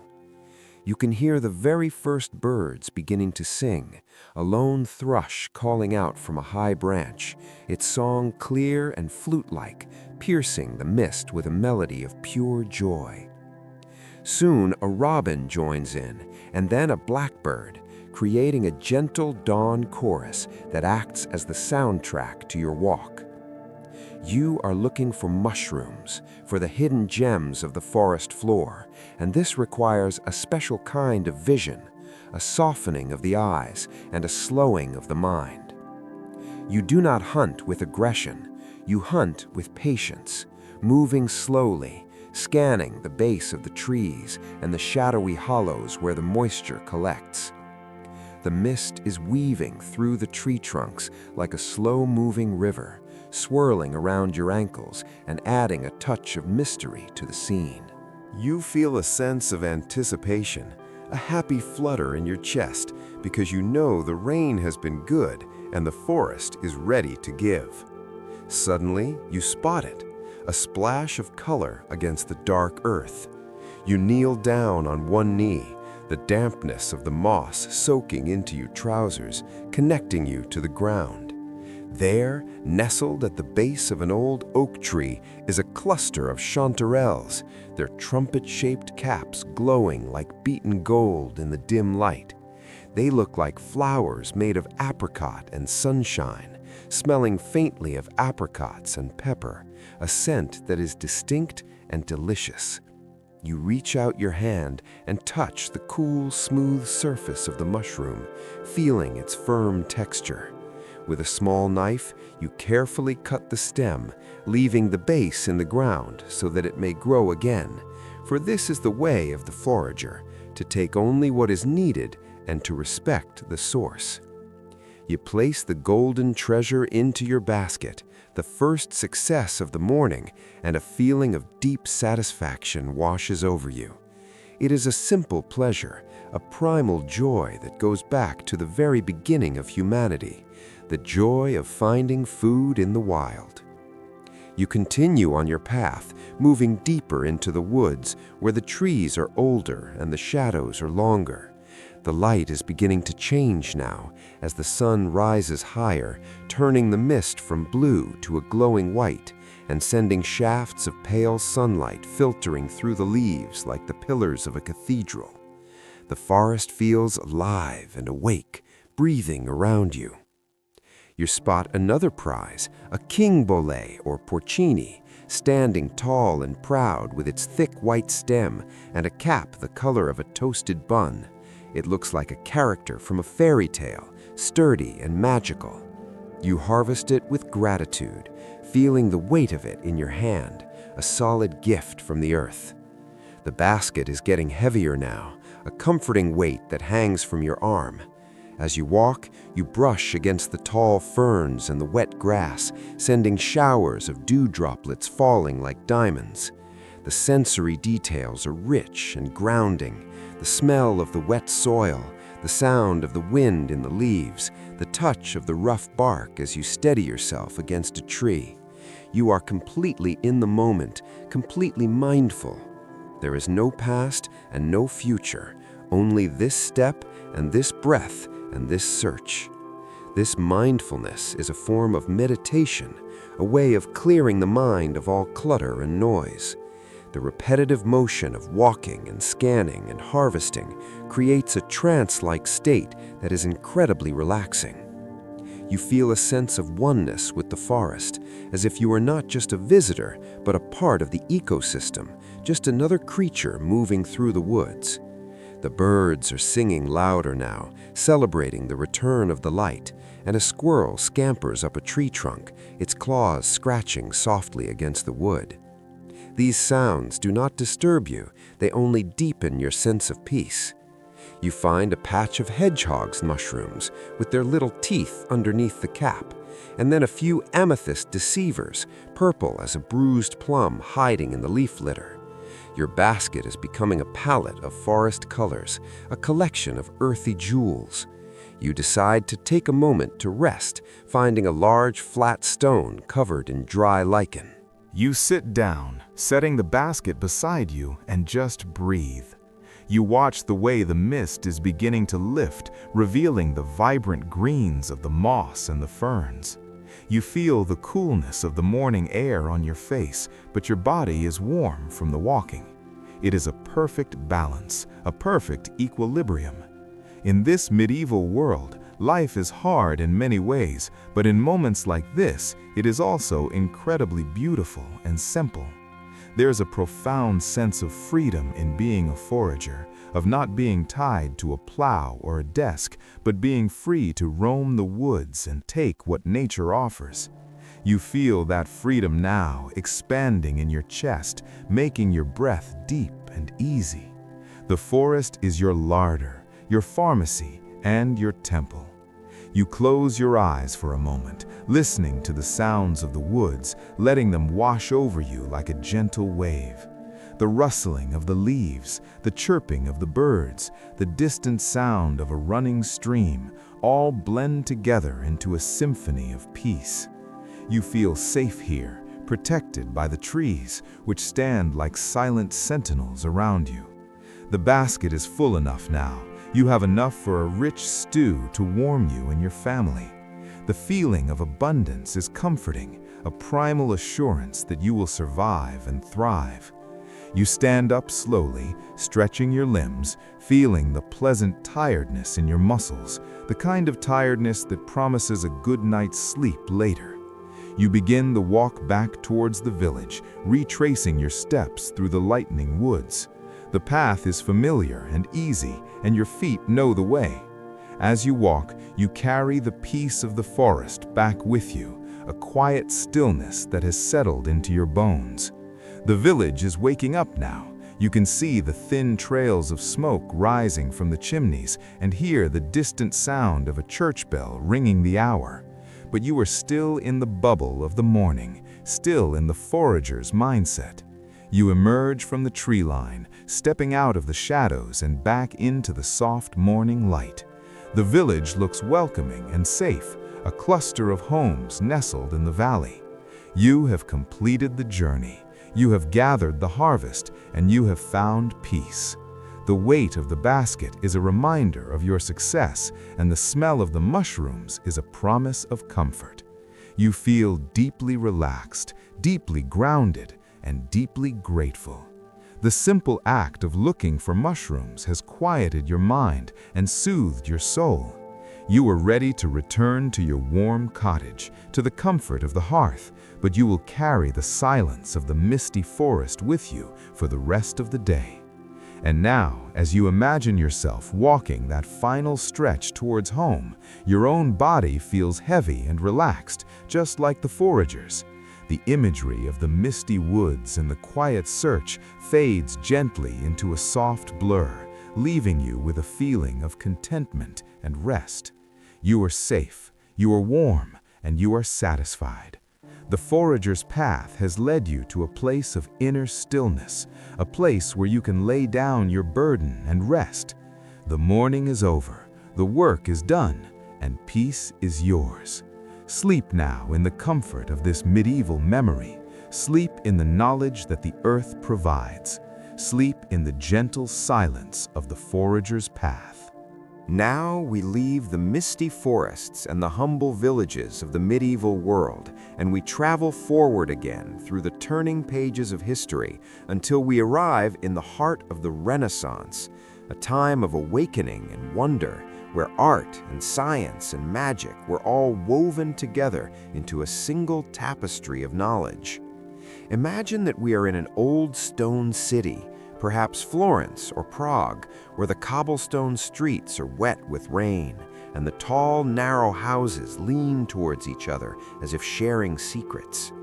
It is late at night, deeply quiet, and the only light comes from a single window high up in a stone tower where a warm golden glow spills out into the dark. We float up towards that light, passing through the thick glass of the window pane to enter the sanctuary of the Alchemist. The room is a masterpiece of clutter and order, a library of the natural world where every shelf and every table is covered in the tools of discovery. The air here is warm and dry, heated by a large stone fireplace where a fire burns low and steady, casting flickering shadows that dance softly on the walls.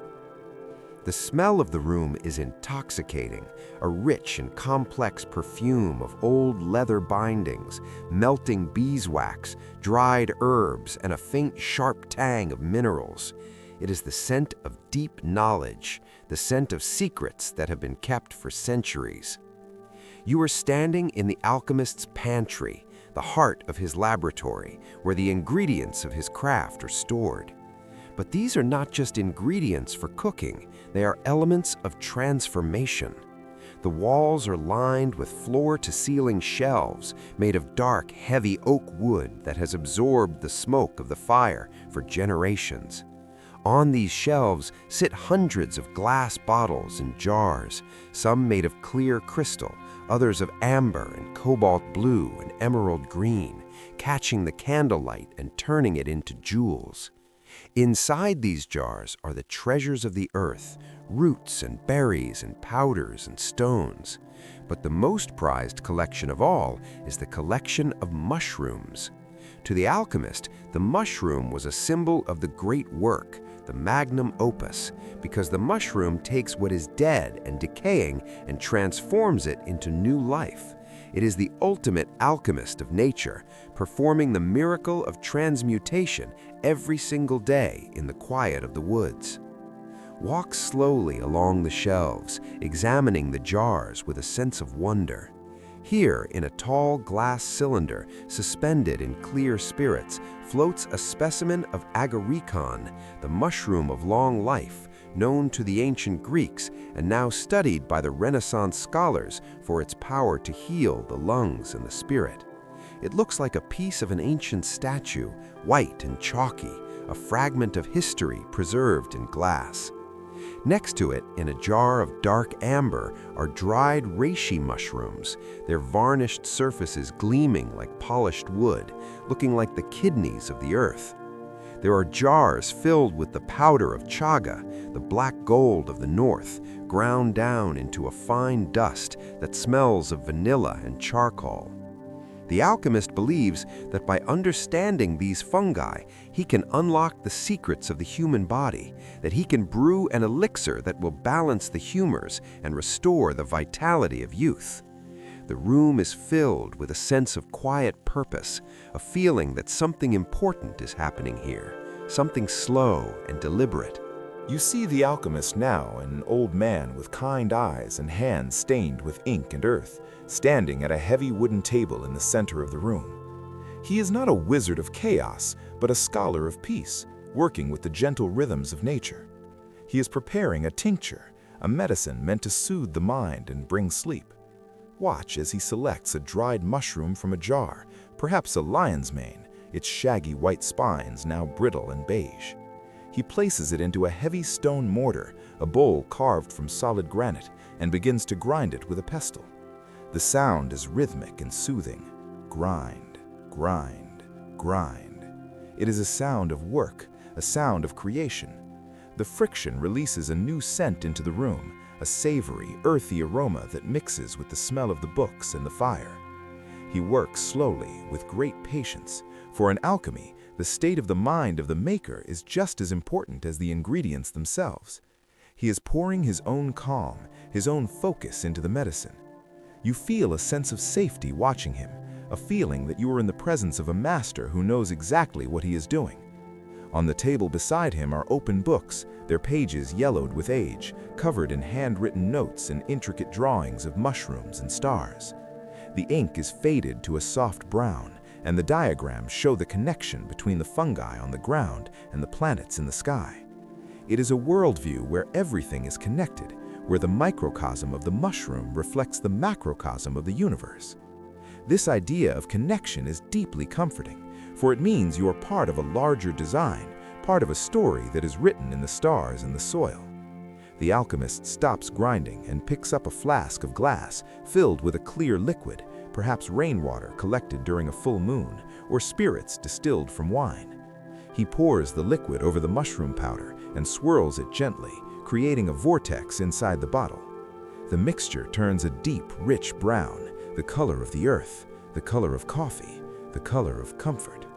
He places the flask on a shelf near the fire, where the gentle heat will help the extraction process. It will sit there for weeks, slowly changing, slowly becoming something new. This is the lesson of the alchemist, that true change takes time, that healing is a journey, not an event. You look around the room again, noticing the other details that make this place so special. Dried bundles of sage and lavender hang from the ceiling beams, their leaves dusty and gray, releasing a faint, calming fragrance that relaxes your muscles. There are copper pots and alembics bubbling softly over small oil lamps, the liquids inside turning into steam and condensing back into droplets. Drip, drip, drip. The sound of the distillation is like a slow ticking clock, marking the passage of time in a world that has no deadlines. You feel a heaviness in your eyelids, a desire to curl up in the large velvet armchair in the corner of the room. The chair is old and worn, its fabric soft to the touch, a deep crimson red that looks black in the dim light. You sit down, sinking into the cushions, feeling the chair embrace you. The fire crackles softly, a sudden pop of sap that sounds like a whisper. The warmth from the hearth washes over you, warming your toes and your hands, making you feel drowsy and content. You are surrounded by the wisdom of the ages, surrounded by the jars and the books and the quiet work of the alchemist. There is no need for you to understand the formulas or the Latin names. You only need to feel the peace of the room. The alchemist looks up from his work and smiles at you, a gentle nod of acknowledgement. He knows you are tired. He knows you need rest. He turns back to his table and begins to tidy up his tools, placing the stoppers back on the bottles, closing the heavy leather books with a soft thud. The work is done for the night. The transformation is underway. He walks around the room, extinguishing the candles one by one. Poof! The light vanishes, leaving a trail of gray smoke. Poof! Another candle goes out. The room grows darker and darker, the shadows lengthening and merging until there is only the soft orange glow of the dying fire. The darkness is not empty, it is full of potential, full of the magic of the mushrooms that are steeping in their jars, waiting to heal, waiting to dream. You feel safe in the semi-darkness, protected by the stone walls of the tower. The storm outside, if there is one, cannot reach you here. The noise of the city cannot reach you here. You are in the eye of the storm, in the center of the quiet. The alchemist's pantry is a place of preservation, where the past is kept safe and where the future is brewed. You think about the mushrooms in the jars, dormant and waiting, holding their power until it is needed. You are like them now, dormant and waiting, ready to recharge, ready to renew. The alchemist sits down in his own chair opposite you and closes his eyes, entering his own state of rest. The silence in the room is absolute now, a thick velvet silence that fills your ears and your mind. You breathe in the scented air one last time, savoring the smell of the old paper and the earth. Your breathing becomes slow and deep, matching the slow rise and fall of the firelight. You are drifting away, drifting back into the mists of history, drifting into the deep comfort of the Alchemist's sanctuary. The glass bottles glint faintly in the dark, like stars in a night sky, watching over you. The magic is real. The magic is sleep. The medicine has been taken, not through the mouth, but through the spirit. You are healed. You are calm. You are ready. The heavy curtains of sleep are falling now, closing the scene, ending the chapter. The alchemist sleeps, the mushrooms sleep, the books sleep, and you sleep, deep and dreamless and restorative. The transmutation of the day into the night is complete. Gold has been made from lead. Rest has been made from weariness. Good night from the tower. Good night from the Library of Wonders. Good night. Leaving behind the warm glow of the alchemist's library and the dusty scent of old books, we travel now back into the heart of the wild, returning to the forest floor at a moment of profound transformation. We arrive just as a great summer storm is passing, the kind of storm that shakes the trees and soaks the earth deep down to the bedrock. But now, the thunder is rolling away into the distance, a low grumbling sound that fades into silence like a retreating drum. The heavy curtain of rain has lifted, and the sky above is breaking apart, the dark gray clouds giving way to patches of brilliant, washed-out blue. You are standing in the center of the woods, and the world feels completely new, reborn and baptized by the water. The air is cool and incredibly fresh, filled with moisture that clings to your skin like a soft mist. Listen to the music of the aftermath, the rhythm of a million water droplets falling from the canopy to the undergrowth. Drip, drop, drip, drop. It is a hypnotic percussion, a gentle and irregular beat that plays on the leaves of the ferns and the needles of the pines. Every surface is glistening, every leaf is polished and shining, as if the forest has been varnished by the rain. But the most powerful sensation of all is the smell. Breathe in deeply now, filling your lungs with the most ancient and comforting scent on earth, the scent of petrichor. It is that rich, earthy aroma that rises from the ground when rain falls on dry soil, a smell that signals life and growth. This scent is actually a chemical message released by the soil bacteria and the fungi, a signal that the drought is over and the time for growing has begun. It smells of wet stone and crushed leaves, of damp bark and deep roots, a smell that goes straight to the primitive part of your brain and tells you that you are safe, that there is water, that there is life. As you walk through this dripping world, your boots sink slightly into the softened earth, making a quiet squelching sound that feels grounding and real. You are witnessing the awakening, the moment when the fungal kingdom responds to the call of the rain.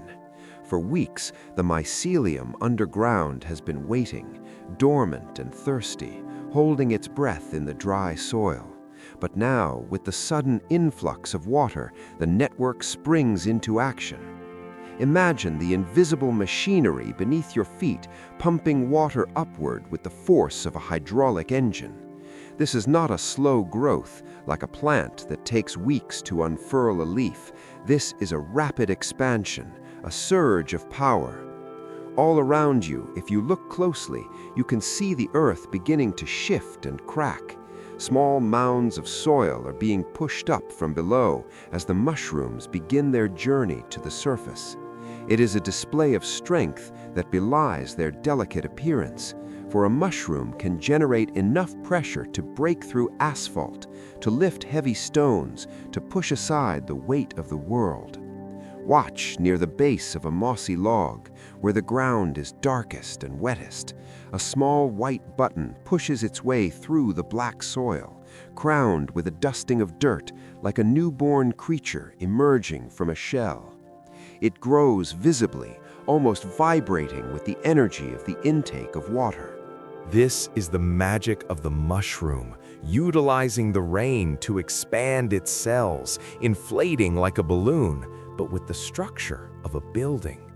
You can almost hear the faint sound of the soil parting, the whisper of the earth opening up. Nearby, a cluster of ink caps begins to rise, their shaggy white bodies looking like little ghosts against the green ferns. They appear so quickly, it is as if they are being conjured from the mist. The forest is coming alive, not with noise, but with movement, with the silent, explosive growth of the fungi. The rain has unlocked the nutrients in the topsoil, and the mushrooms are the key turning in the lock. You feel a sense of exhilaration watching this, a feeling of being connected to the raw vitality of nature. The world is not stagnant, it is dynamic and resilient, always ready to bounce back after the storm. The sun begins to peek through the gaps in the wet branches, sending long shafts of solid light cutting through the humid air.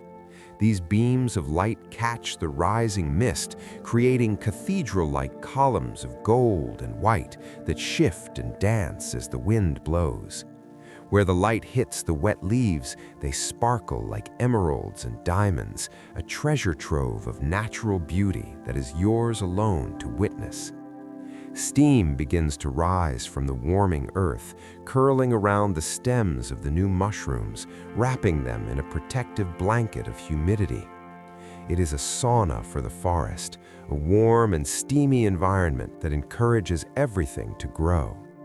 You feel the warmth of the sun on your face, contrasting beautifully with the cool, damp air on your hands. You take another deep breath, savoring the complexity of the air. You can smell the pine resin, which has been released by the rain, a sharp, clean scent that clears your mind. You can smell the sweetness of the decaying leaves, the rich compost that feeds the future. It is a sensory feast, a banquet of smells that lulls you into a state of deep relaxation. You find a dry spot on a large rock that has been sheltered by an overhanging cliff, and you sit down to watch the forest steam. From this vantage point, you can see the life returning to the woods. A small frog hops across the path, its skin wet and glowing, happy in the moisture. A snail slowly uncurls its shell and begins to glide over a wet leaf, leaving a silver trail behind it. Everything is slow. Everything is deliberate. The frantic energy of the storm has passed, leaving behind a peace that is deep and heavy. You feel washed clean, just like the forest. The worries of yesterday seem to have been washed away by the rain, carried down the streams and into the rivers, leaving you with a fresh slate. You are new. You are awake to the beauty of the moment, but your body is ready for rest. The awakening of the mushrooms is a reminder that rest is productive, that the time spent underground in the dark is necessary for the burst of life that follows. You have done your work, you have weathered your storms, and now it is time to soak in the peace. The visual of the mushrooms rising is a symbol of hope, a sign that life always finds a way. You watch a red rustle a mushroom pushing up its cap, a brilliant scarlet red that stands out against the brown leaves like a drop of blood or a ruby. It is perfect, flawless, its gills white and clean underneath. It opens its cap to the sky, offering itself to the air, offering its spores to the wind. It is a silent offering, a gift of life. The forest is a gallery of these gifts, and you are the sole visitor. The rhythmic dripping of the water slows down, becoming less frequent as the forest begins to dry. Plip, plop. The spacing between the sounds gets longer and longer, creating a slow tempo that your breathing naturally follows. In, out, wait. In, out, wait. The silence between the drops is just as important as the sound itself. It is in the silence that the growth happens. It is in the silence that the peace is found. You feel a heaviness in your eyes, a pleasant weight that pulls them down. The humidity in the air softens your skin and relaxes your muscles. You feel like a seed planted in the warm, wet earth, safe and protected, ready to dream. The steam rising from the ground looks like the breath of the earth, slow and steady. You are breathing with the earth. You are part of this cycle. The awakening of the forest leads to the slumber of the spirit. As the sun climbs higher, drying the air and warming the ground, the mushrooms stand tall, their work of emergence complete. They are the monuments of the rain, the statues of the storm. You carry the image of their strength and their silence with you as you drift deeper into relaxation. The scent of petrichor lingers in your memory, a grounding anchor that keeps you connected to the earth, even as your mind floats away. You are safe in the aftermath, safe in the clean, washed world. The storm is over, the growth has begun, the peace is here. Sleep now in the fresh air, sleep in the scent of the rain, sleep in the company of the rising mushrooms.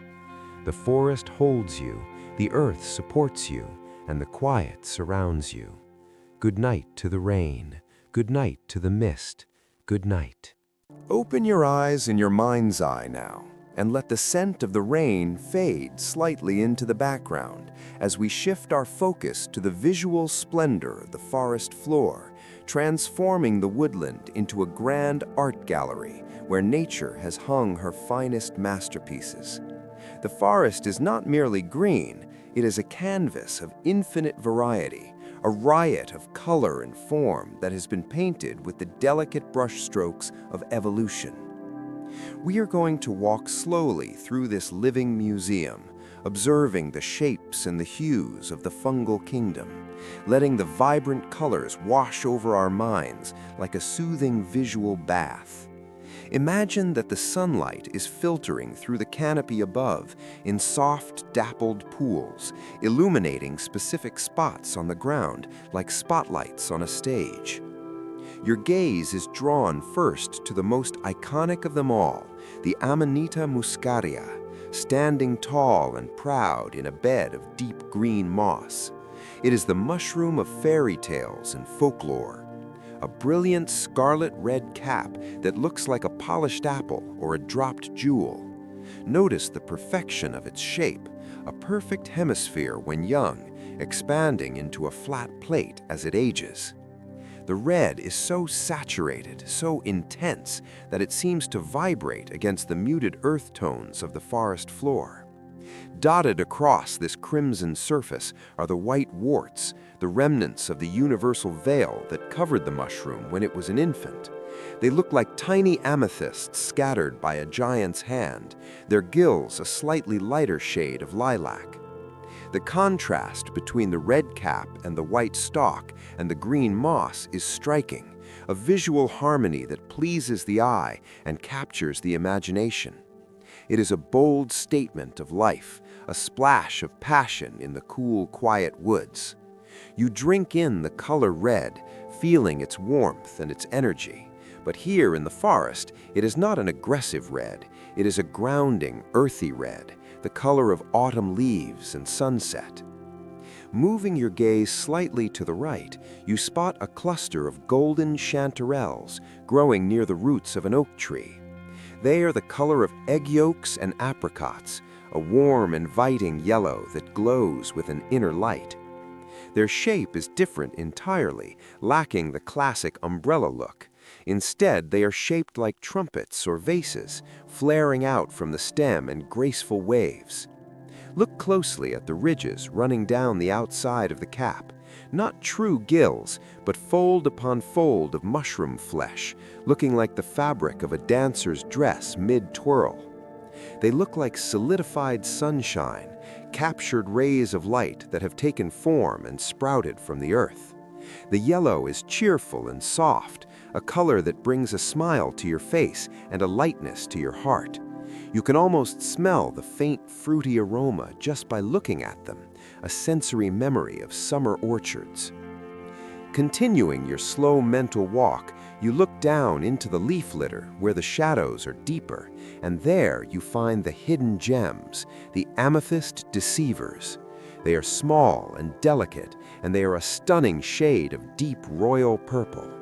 It is a color rarely seen in nature, a mystical violet that speaks of magic and twilight. They look like tiny amethysts scattered by a giant's hand, their gills a slightly lighter shade of lilac. As they age, they fade to white, living up to their name by deceiving the forager. But right now in your mind, they are at their peak of purple perfection. Imagine the coolness of that color, how it soothes the nerves and quiets the mind. Purple is the color of the crown chakra, the color of spiritual connection, and seeing it here in the humble dirt reminds you that the sacred is found in the ordinary. Nearby, growing on a fallen log, you see the turkey tail fungus, a masterpiece of concentric rings. It fans out like the tail of a turkey or a seashell, composed of layers of velvet and leather. The colors are banded in stripes of rust and brown and tan and cream, and sometimes even hints of blue and green. It is a texture map of the forest, a fingerprint of nature where no two fans are exactly alike. You trace the lines with your eyes, following the curves and the waves, getting lost in the intricate geometry of the design. It is meditative to look at, like watching the ripples in a pond. The colors are muted and harmonious, blending perfectly with the bark of the log, a camouflage that is also a display of beauty. Then there are the corals, the clavaria, which look nothing like mushrooms at all, but rather like sea coral that has been stranded on land. They rise from the forest floor in branching, antler-like structures, in shades of bright orange or pale yellow or even violet. They look like flames frozen in time, reaching up towards the sky. The shape is chaotic yet balanced, a fractal pattern of growth that mimics the branches of the trees above. It challenges your idea of what a mushroom can be, expanding your mind and allowing you to let go of rigid definitions. You drift further into the gallery and spot the bleeding tooth fungus, a strange and startling sight. It is a pale pinkish-white blob, uncertain and irregular, but dotted with droplets of bright red liquid that look like rubies or berry juice. It is weird and wonderful, a reminder that nature has a sense of humor and a flair for the dramatic. And then, for a moment of pure calm, you look up to see the lion's mane hanging from the side of a beech tree. It is a cascade of white spines, a waterfall of icicles that look soft and furry. It is pure white or creamy ivory, glowing softly in the shadows. It looks like a cloud that has been caught in the branches, a piece of the sky brought down to earth. The texture looks so inviting, you can imagine running your hand through the spines, feeling their softness. The white color represents purity and clarity, wiping the slate of your mind clean. Finally, you come across the giant puffball, sitting in the grass like a forgotten moon. It is a perfect sphere, smooth and white and massive. It looks like a pearl of the forest, a planet of fungi. There is something deeply satisfying about its roundness, its lack of edges, its completeness. It rests on the earth, heavy and full, containing trillions of spores inside. The whiteness of the puffball reflects the light, acting as a beacon in the gloom. You have walked through the spectrum of the forest, from the passionate red of the amanita to the cheerful yellow of the chanterelle, to the mystical purple of the amethyst, to the earthy browns of the turkey tail, and finally to the peaceful white of the lion's mane and puffball. This palette of colors is not chaotic, it is a symphony of light and pigment that plays a silent song for your eyes. As you hold these images in your mind, you feel the colors beginning to soften and blur. The sharp edges of the mushrooms become fuzzy, merging with the background. The red becomes a soft rose. The yellow becomes a pale cream. The purple becomes a dark shadow. You are squinting your eyes in the dream, letting the details fade, leaving only the essence of the beauty. The visual stimulation is slowly being turned down, like a dimmer switch on a wall. The forest gallery is closing for the night. The colors are returning to the gray of the evening, returning to the velvet darkness. But the feeling of the beauty remains.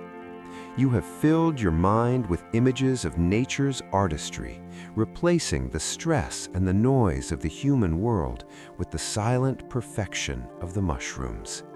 It is a form of color therapy, a healing of the eyes and the soul. You imagine the forest floor stretching out for miles, covered in this mosaic of shapes and colors, a hidden quilt of life that keeps the earth warm. You are wrapped in this quilt now, wrapped in the colors. The visual cortex of your brain is relaxing, letting go of the need to focus, letting go of the need to analyze. You are simply floating in a sea of soft hues. The amanita nods its red head in the breeze, bidding you good night. The chanterelles dim their golden light. The amethyst deceivers sink back into the purple shadows. The forest is becoming a monochrome of peace, a landscape of silver and black and gray. This transition from color to darkness is the natural path to sleep. You are walking that path now, leaving the gallery behind and stepping into the void of rest. The shapes of the mushrooms linger as after-images, gentle ghosts of form that dance behind your eyelids.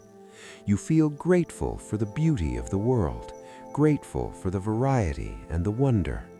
It is a beautiful world, a colorful world, but now it is a sleeping world.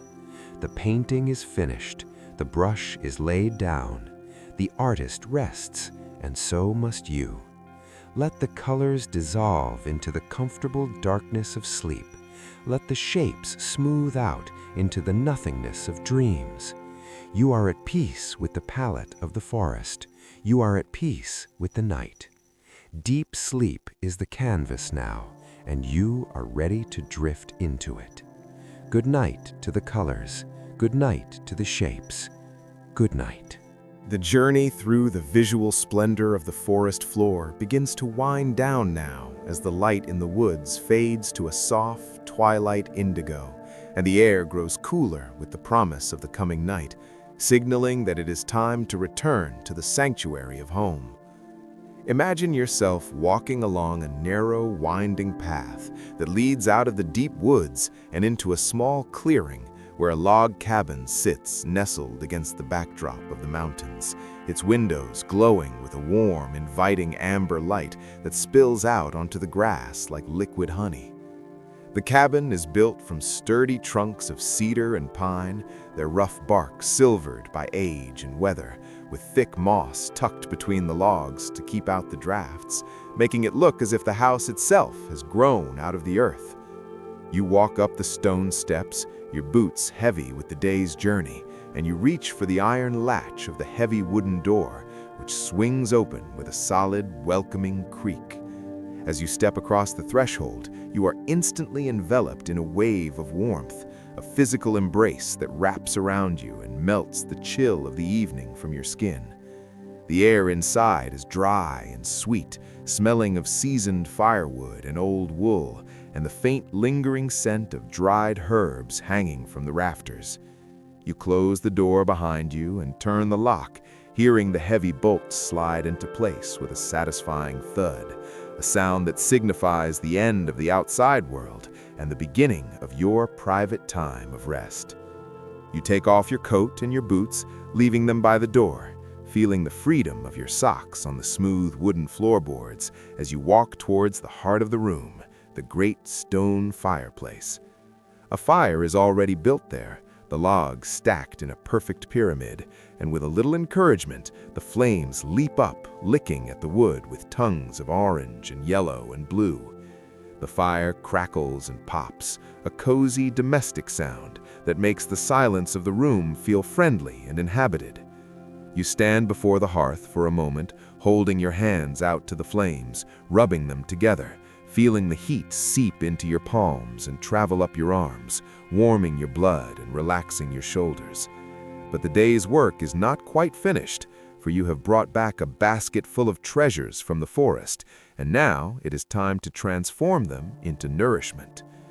You move to the small kitchen area, where a heavy cast-iron pot sits waiting on the stove, or perhaps hanging on a hook over the fire itself. The ritual of cooking begins, not as a chore, but as a slow, meditative celebration of the harvest. You place a pat of yellow butter into the heated pot, watching it slide and melt, turning into a golden pool that sizzles softly. Next, you take an onion and slice it on a thick wooden cutting board, the knife making a rhythmic thud, thud, thud against the grain of the wood. You sweep the onions into the pot, and the cabin is immediately filled with the savory aroma of cooking, the smell of home and comfort that triggers a deep sense of well-being in your brain. Now you reach for the mushrooms you gathered earlier, perhaps the golden chanterelles or the earthy porcinis, wiping them clean with a soft cloth, treating them with the respect they deserve. You slice them thickly, wanting to preserve their shape and their texture, and you add them to the pot. Listen to the sound as they hit the hot butter, a sudden crescendo of sizzling that settles down into a steady, low murmur.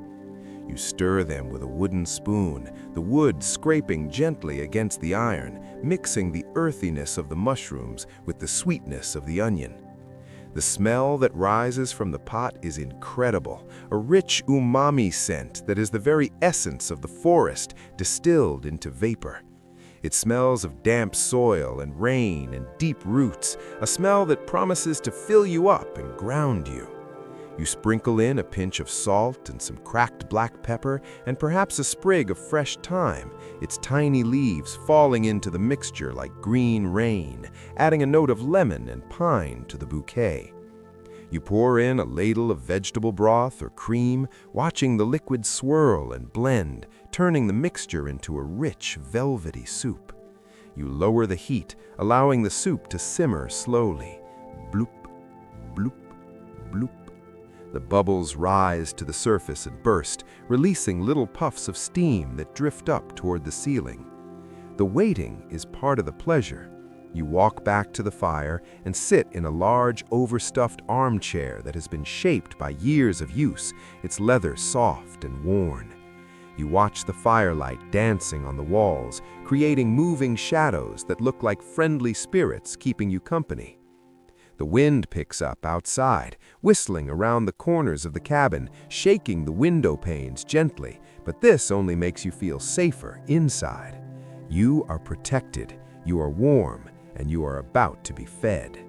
The contrast between the cold, wild world outside and the warm, civilized world inside is what creates the feeling of coziness, the feeling known as hygge. You are in a cocoon of light and warmth. After a while, you get up and ladle the soup into a thick ceramic bowl, the kind that feels heavy and solid in your hands. You return to your chair and sit down, feeling the heat of the bowl warming your fingers. You lift the spoon, blowing on the steam that curls up into your face, moisturizing your skin. You take the first sip, and it is pure magic. The soup is thick and creamy, coating your tongue with the flavors of the earth. It tastes of the woods, of the butter, of the herbs, but mostly it tastes of warmth. As you swallow, you can feel the heat traveling down your throat and into your stomach, radiating outward from your core to your limbs. It is a feeling of being filled, of being sustained. Every spoonful is a sedative, weighing you down pleasantly, making your eyelids heavy. You eat slowly, savoring every bite, staring into the mesmerizing flames of the fire. The fire is the television of the ancestors, a constantly changing display of light and energy that captures the mind and stops the flow of thoughts. You find yourself getting lost in the glowing embers at the base of the fire, the deep pulsing reds and the ash grays. You are no longer thinking about tomorrow or worrying about yesterday. You are simply here, in this cabin, with this soup and this fire. The meal is finished, and you set the bowl aside, feeling a profound sense of satisfaction. The hunger is gone, replaced by a heavy, warm fullness that signals your body to shut down for the night. This is the food coma, the rest and digest phase, where your parasympathetic nervous system takes over. Your breathing has slowed down, becoming deep and rhythmic, matching the slow flicker of the dying fire. The room is getting darker as the fire burns down, the shadows stretching out to cover you like a blanket. You pull a soft wool throw over your legs, tucking it in around your feet, feeling the rough, soft texture of the fabric. The silence in the cabin is heavy and thick, cushioned by the logs and the snow that might be falling outside now. You can hear the settling of the house, the occasional creak of a timber expanding or contracting in the heat. These are the sounds of safety, the sounds of a house that is doing its job, protecting you. You feel a wave of drowsiness washing over you, a golden fog that clouds your mind and softens your focus. The comfort of the hearth is absolute. There is nowhere else you need to go. There is nothing else you need to do. The mushrooms have completed their journey from the forest floor to your bowl, and now they are becoming part of you, sharing their grounding energy with your body. You feel rooted like an old tree, heavy and stable. The warmth of the room seems to have soaked into your bones, relaxing every muscle, every tendon, every nerve. Your head falls back against the cushion of the chair, and you let your eyes close for just a moment. The afterimage of the fire burns softly behind your eyelids, a warm orange glow that fades into black. You are drifting on the edge of sleep, hovering in that sweet spot between waking and dreaming, where the body is asleep, but the mind is still vaguely aware of the comfort surrounding it. The smell of the soup lingers in the air, a savory memory that keeps you grounded in the present. You are safe in the log cabin, safe in the comfort of the hearth. The fire pops one last time, a soft punctuation mark to the end of the day. You are ready to move from the chair to the bed, to let go completely and sink into the deep, dark waters of sleep. But for now, you linger in the warmth, savoring the last moments of the evening. The comfort of the hearth is a medicine for the soul, a reminder that the simple things, warmth, food, shelter, are the most important things. You are grateful for the cabin, grateful for the fire, grateful for the mushrooms. The world is quiet, the fire is low, and you are at peace. The soup has warmed you from the inside out, and the fire has warmed you from the outside in. You are a vessel of warmth, glowing in the dark. Sleep is coming. Sleep is here. Drift away on the memory of the taste.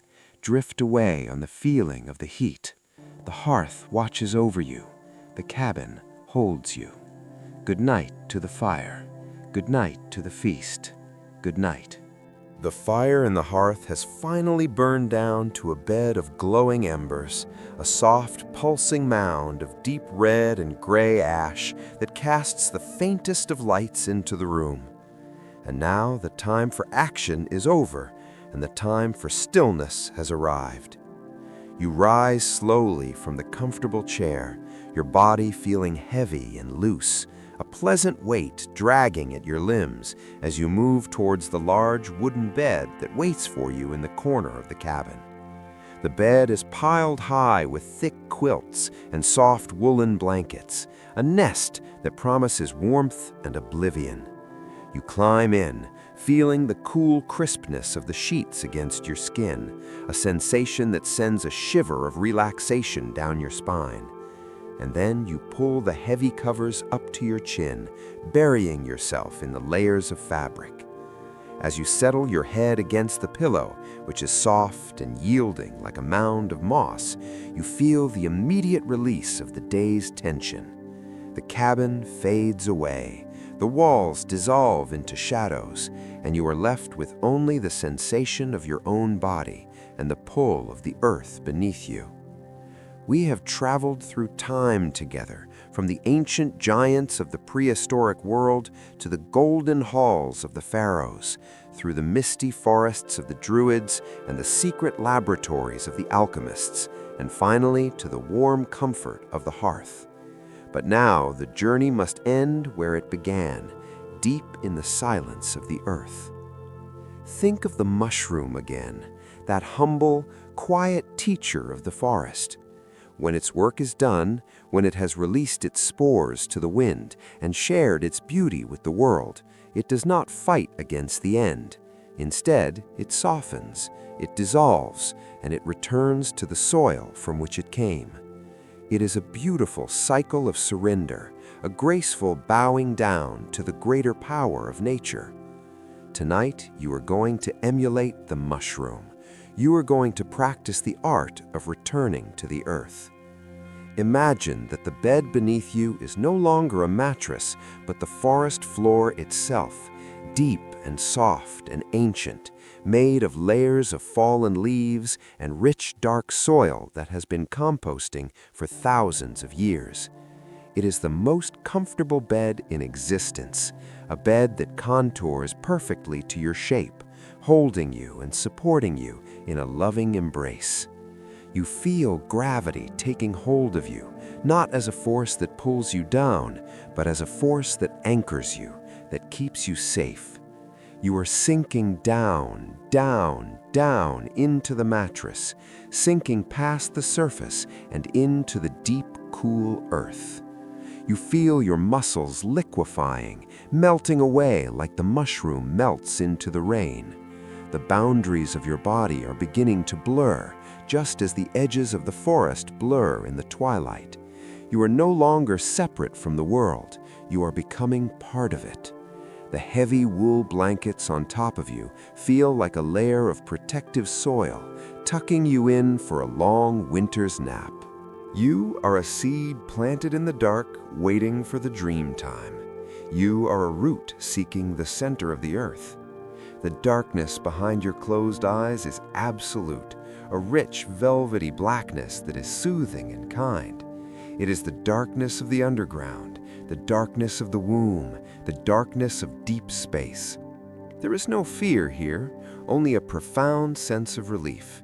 You do not need to see anything, you do not need to know anything, you only need to be. The silence in your mind grows deeper, expanding like a vast cavern. Any lingering thoughts from the day are like dead leaves drifting down to the ground, settling and becoming part of the stillness. You are returning to the source, returning to the great silence that existed before the first tree grew and before the first bird sang. The mycelium network, the wood wide web that we explored together, is there beneath you, a safety net of white threads waiting to catch you as you fall into sleep. It hums with a low vibration, a frequency of peace that resonates with your brain waves, slowing them down, smoothing them out. Beta turns to alpha, alpha turns to theta, theta turns to delta. Down and down you go, deeper into the subconscious, deeper into the eternal slumber. The earth is the ultimate mother, the ultimate healer, and she is calling you home. She whispers to you in the language of the wind and the rain, telling you to let go, to drop the burden, to release the control. You feel your breathing aligning with the slow tectonic rhythm of the planet. Inhale slowly, drawing in the peace of the soil. Exhale completely, releasing the dust of the stars. In and out, earth and sky, body and spirit. The separation is gone. You are the forest, you are the rain, you are the mushroom. You feel a heaviness in your legs as if they have turned to stone, ancient and solid. You feel a heaviness in your arms as if they are roots digging deep into the mattress. You feel a heaviness in your head, a sweet paralysis that prevents you from moving, and you have no desire to move. You are perfectly still, perfectly content. The cycle of life includes this time of rest, this necessary pause where the energy is reclaimed and restored. Do not fight the heaviness, welcome it. Let it pull you down into the abyss of sleep. The abyss is not empty, it is full of potential, full of dreams, full of the magic that repairs your body and your mind. You are drifting on a dark underground river, flowing gently towards the ocean of sleep. The current is slow and steady, carrying you away from the waking world, carrying you away from time. There is no time here in the deep earth. A minute is an hour is a century. You are stepping out of time, stepping into eternity. The mushroom teaches us that nothing is ever truly lost, that everything is transformed. Your wakefulness is transforming into sleep. Your energy is transforming into rest. You are decomposing into dreams, shedding the hard shell of the ego and revealing the soft spirit underneath. It is a returning, a homecoming. The warm glow of the fire in your memory fades to a single spark and then vanishes, leaving you in the comforting shade. You are wrapped in the night, wrapped in the silence. The earth covers you, protects you, hides you. You are safe from the storms, safe from the noise, safe from the light. You are in the deepest burrow, the quietest cave, the softest nest. The final instruction is simply to trust. Trust the bed to hold you. Trust the night to keep you. Trust your body to breathe for you. You can let go of the handle now. You can stop steering the ship. The current has you. The earth has you. You are falling gently like a spore, drifting down from a mushroom cap, slowly spiraling down to the ground, floating, falling, landing. You touch the soft earth and you merge with it. You are one with the darkness. You are one with the silence. The story is over. The words are fading. The voice is drifting away. There is nothing left but the feeling of heavy warmth and the pull of the deep sleep. You are returning to the earth, returning to the eternal slumber where the giants sleep and the secrets are kept. Down you go, deeper and deeper, past the roots of the trees, past the burrows of the animals, past the rocks and the stones, into the core of the quiet, into the heart of the rest. You are sleeping now. You are dreaming now. You are home. The mushroom has returned to the soil, and so have you. Peace, silence, darkness, sleep. Good night forever. Good night to the earth. Good night to the stars. Good night.